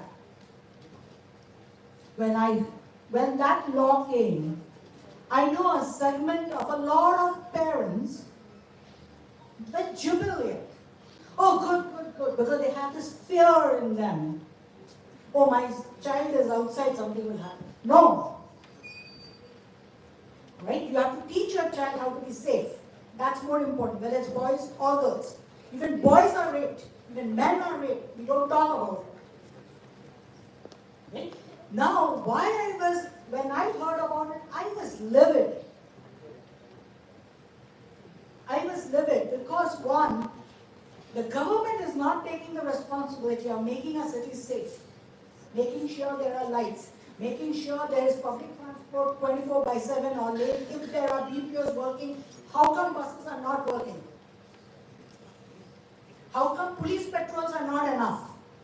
So they absorb themselves by putting it on the corporate. Now what does the corporate do? Night shift, they will move the women out. because it's an added cost to give security to a woman. Which means night shift in most of the BPOs is the most lucrative clients.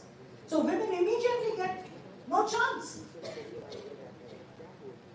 So structural inequity, the men are the ones who are driving that, therefore they are the ones who get promoted. Right? I travel many times in a month, and because I had a small child, I would take the last flight out of the city and I take the first flight back into the city whenever I finish my meeting. So that I'm here, home for that morning, and I'm able to put him to sleep and go. So it's always a red night flights. So I would, by virtue, as I grew into the organization, I would have a car which would drop me to the airport. Right? When this law came in, they started calling me and said, "You want a security?" I said, "No. I am secure. Personal safety is your personal responsibility. I am aware of my personal safety. I am a driver, I can manage the driver. I don't want another man sitting in the car which poses more risk to me. Surely my company will support should something happen."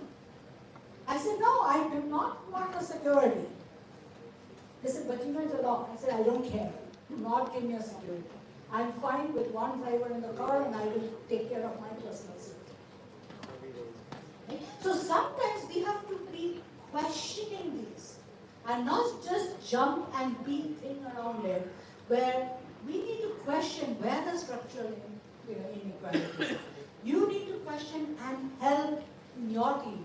It's okay, I will take that extra cost because it will go down to your project cost. It will hit your profitability cost of your project. I will keep women here, even if it means I will have to show more cost. That is what you can do, because you know that this is leading to such limitations. Those are little changes that you can do within your projects.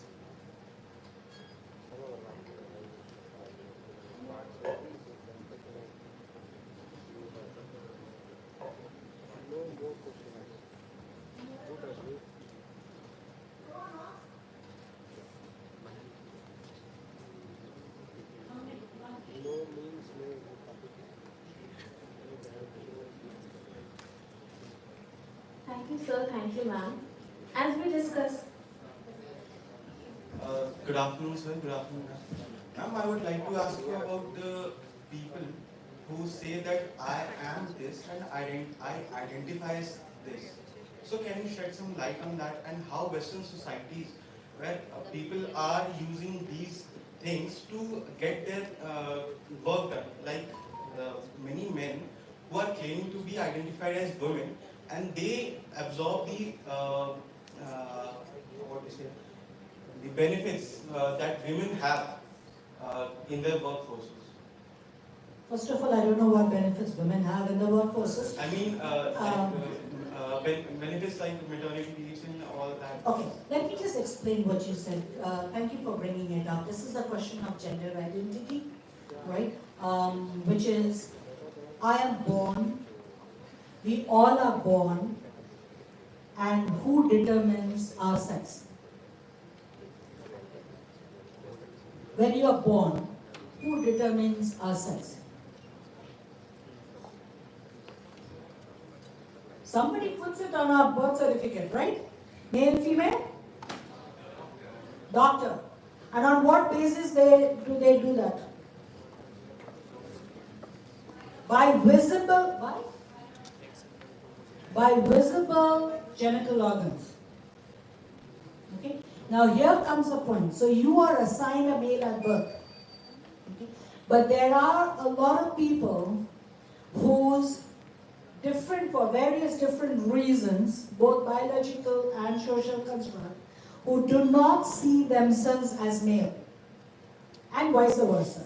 You could be female at birth, but you do not see yourself as a female. Now this is a very naturally occurring incident. It's just that we, in our social construct, we put male and female, two binary, incomplete thing. We are all products of nature. Nothing in nature is binary. It's always a spectrum.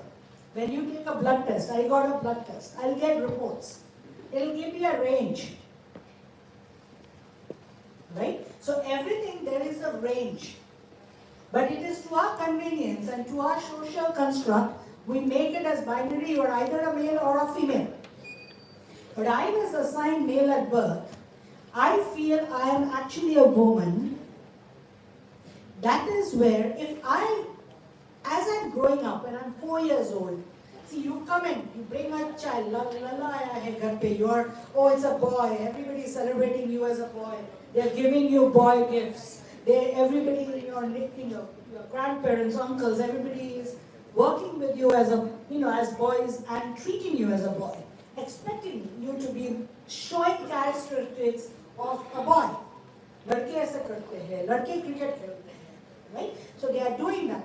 Now, but as you grow up, when you're 2-3 years old and you feel, I am not a boy, I don't like doing these things. Then what happens? There's a conflict. Conflict with the gender assigned to you or the sex assigned to you at birth and what you feel inside. And believe me, sir, no child likes being different. The child wants to conform with what the family wants, what it is for. Because they want to be loved and accepted by the family. Everybody is loving that child as a boy. It is disastrous for the little kid to feel I am not a boy. And that little 4-year-old has no terminology, does not understand gender identity. उसके पास कुछ शब्द ही नहीं है कि वो खुद का तकलीफ बताए.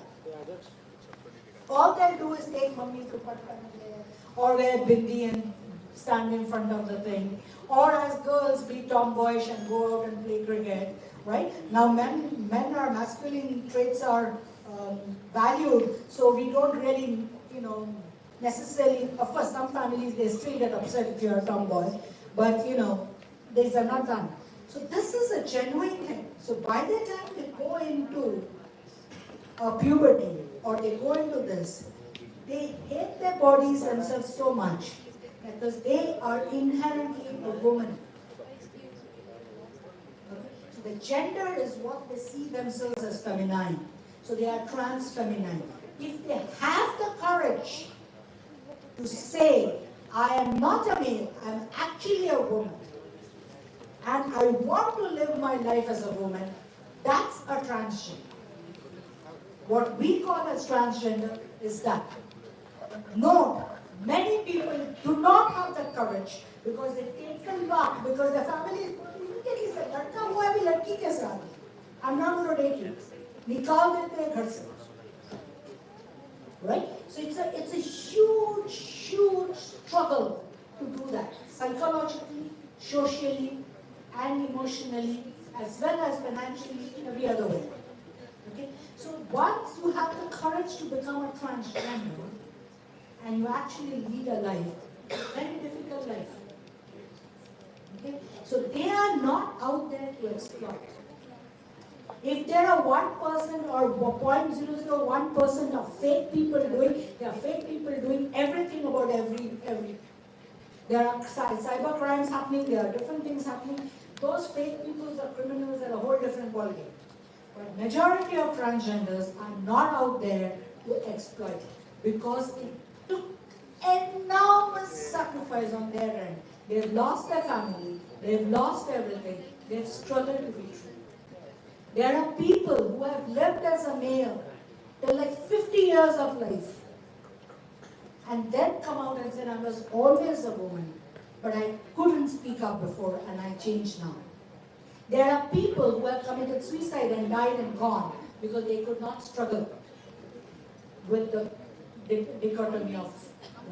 So this is a privilege that if your gender identity matches the sex which is assigned to you at birth, then you don't have conflict, and that's a privilege you have.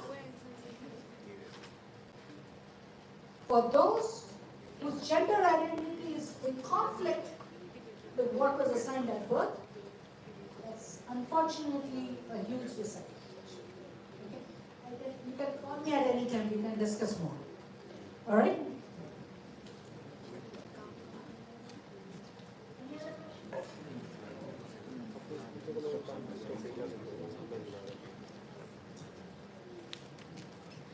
As we discuss the importance of diversity and inclusion, I would like to take a moment to express my heartfelt gratitude to one of our esteemed faculty members, Dr. Malini Majumdar, a part of the Army Institute of Management, Kolkata, for over 15 years. She has been instrumental in shaping the future of many aspiring marketing professionals. Beyond her role as an exceptional professor, Dr. Majumdar is also a caring mother, a devoted wife, and a true mentor, inspiring students both academically and personally. She currently serves as a professor and area chair, playing a key role in institution's academic excellence. Her dedication to education, commitment to fostering inclusivity, and passion for empowering students make her an invaluable asset to AIMK. Ladies and gentlemen, it is an absolute honor to invite Dr. Malini Majumdar to the stage to share her insights on this important topic. Let's give her a warm welcome.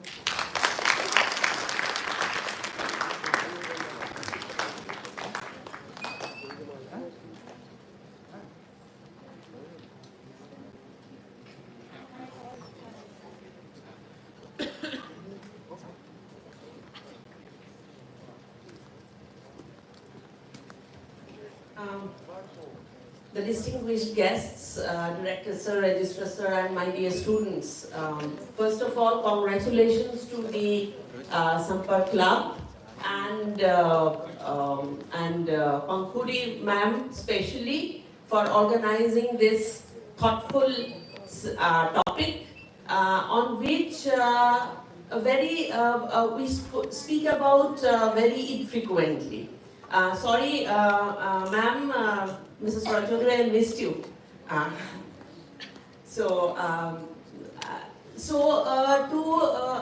can only share my experiences with you. Maybe as a woman participating in the workforce, fortunately in the educational sector where discrimination is much less, I would say.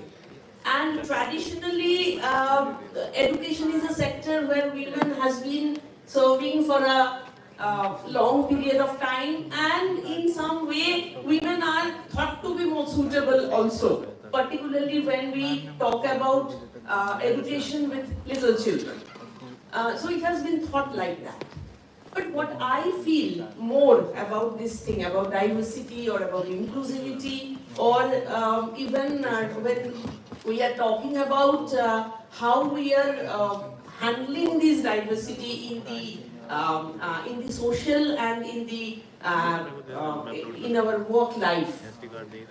What I feel, it depends. I would take the cue from Mahua ma'am as well, when she was talking about how as women we are playing our roles. Like how we are taking our own identity to be strong enough to be considered as equal with every other entity in the field. She was talking about that Bangalore government rule. We have seen the same thing in West Bengal as well, some time back when this Abhaya case came up. Suddenly there was a government directive to finish the working hour of women at 8 in the night. So, facing a huge public outcry, government had to withdraw it. But the mindset was there. It is not a mindset of equality. We have always treated our women either as deity or as somebody whom the other folks, or I would say the men folk, would have compassion about. No, we have to get above it. I would invite, especially my girl students, to think out of it. to get out of this mentality of being, cajoled and, liked by men. What role models society has threw us into? It is always decided by the patriarchy. It has always been decided by men.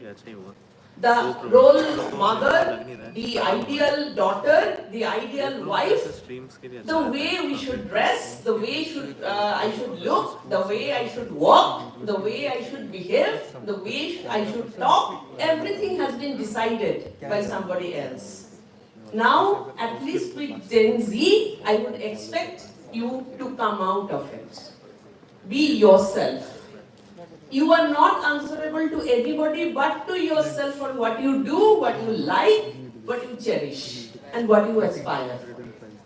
So I would encourage all of you to have that sense of equality. You are neither above nor below the other gender.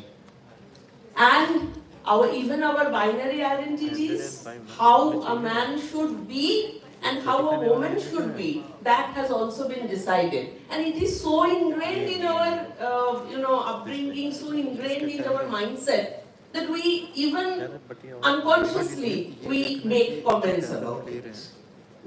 And fortunately or unfortunately, masculinity is something, again rightly said by Mahua ma'am just 5 minutes back, masculinity is something that we welcome about. So a woman showing some masculine feature is still acceptable. But a man showing feminine features, oh, he is to be ridiculed. That is not a welcome thing at all. So we'll have to come out of these things. And as young professionals, you are going to bring about this change. We are almost at the verge of finishing our career, finishing our life. You are the one who will bring this change to this whole world. And we have a lot of expectations.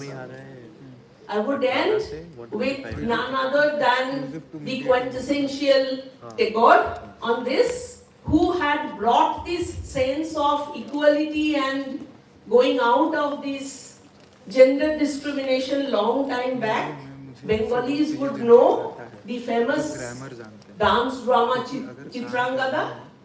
And I would like to read out the translation of what the great poet has said about that, with the Bengali, of course. Puja kori more rakhibe udhe she nohi, hela kori more rakhibe piche she nohi.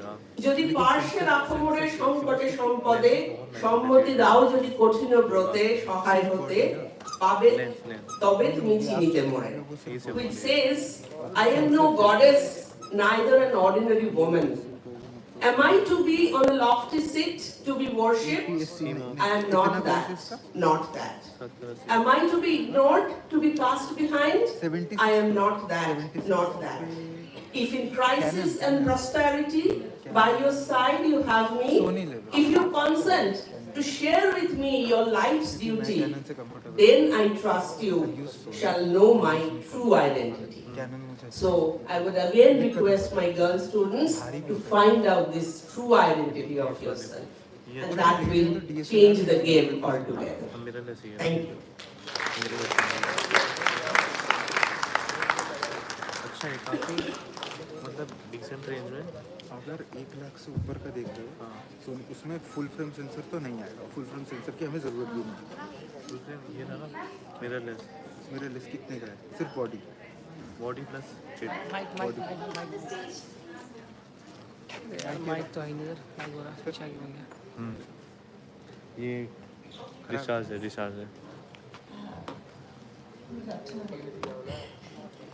Actually, we saw that advertisement, that the ladies, the girls are criticized that they are too short or they are not fair enough or not beautiful. But have you noticed, those remarks are made by the women only. Why? We are talking about equality, equal rights, everything, inclusiveness. But I feel somehow we are the worst enemy of ourselves, we ladies. True? Do you think? So what to do, ma'am? I must do. What's the solution? Men we can still understand in our society, okay, patriarchal society, men can criticize women, still acceptable. But why do we ourselves criticize ourselves only? Why? That's the problem. Extremely good point. I think patriarchy is driven into the society, irrespective of man and woman. And women are also made to believe in patriarchy. They believe in the system. They believe in the fact that this is what I'm expected to do. And this is what the femininity of female being is. This is ingrained in us. And it's also, like for example, motherhood is glorified. Right? Not all women are good mothers. Not all women enjoy being a mother. Please understand that. Today there are women who are saying, I do not want to have a child because I do not feel I want to be a mother. But everybody looks at them, you're a woman, right? It just comes naturally to you. This is a myth which has been driven in the society and glorified. There are fathers who have amazing parents. There are families where the father has been a better parent than the mother. I know fathers who have quit work and stay at home taking care of their children while the woman is working in India, in Calcutta. Right? So this whole motherhood, this whole concept is a driven concept, and it is coming from centuries. We have to break this, and we ourselves believe that is what our role is. And we feel we want to propagate this because we have to uphold the value and the honor of our family. And I will come to another advertisement. I don't know if you've seen, Clinic Plus just came out, which was that tum aao to ladki ban ke aao. Have you all seen that? Yeah. And everybody was, wow, which is nice. Where there's this God Bhadai and everybody's saying Lalla Aega, and there's all that song, and then she's telling her little child on her own, Tum aao to ladki ban ke aao. Right? Which is the mother wanting a girl. But that whole courtyard and everybody singing our own songs are also Lalla Aega. Right? They are all singing one. It is that mother who wants a daughter. Should their daughter come, will the same people treat her with this? Or they'll say, hey, ladki lai, ladka nahi hua. Will it really work? She may want it. Right? So this is where we need to question, where we break. And 2 days, today in my neighborhood, I see parents being taken care of, aged parents being taken care of better by girls, even if they are married, than boys, because the boys are out doing their careers and the parents are making career, he's in very high position, he has a lot of responsibility. So he can't come down and help us. Ladki hai na. So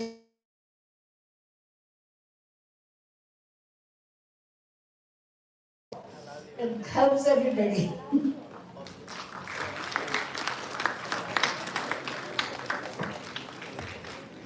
Thank you, ma'am, for your enlightening words.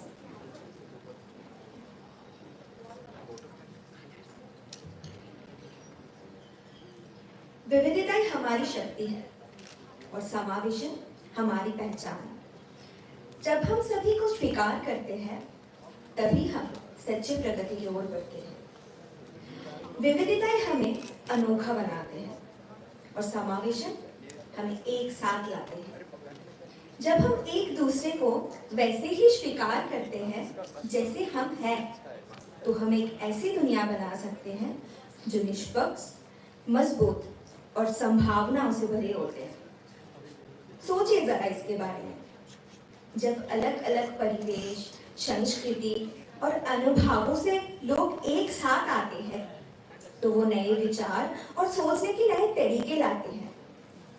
विविधता को अपनाने वाले संस्थान सिर्फ बेहतर प्रदर्शन ही नहीं करते, वो नए विचारों के साथ हमें आगे बढ़ने की शक्ति देते हैं।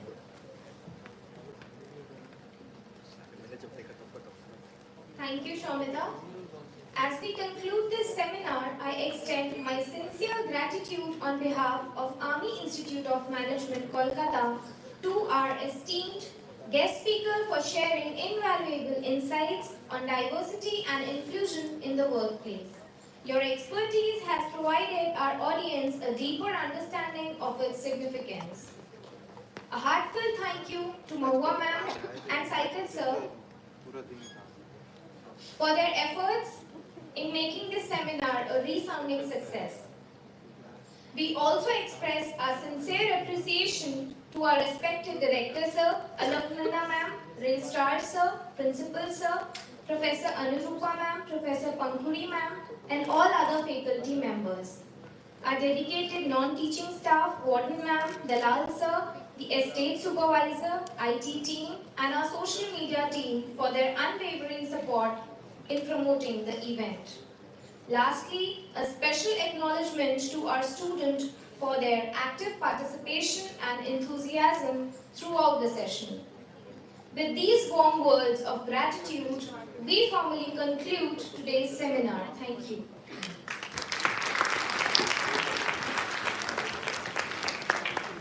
I now invite our guests to come up on stage for a group photograph. क्या बोला?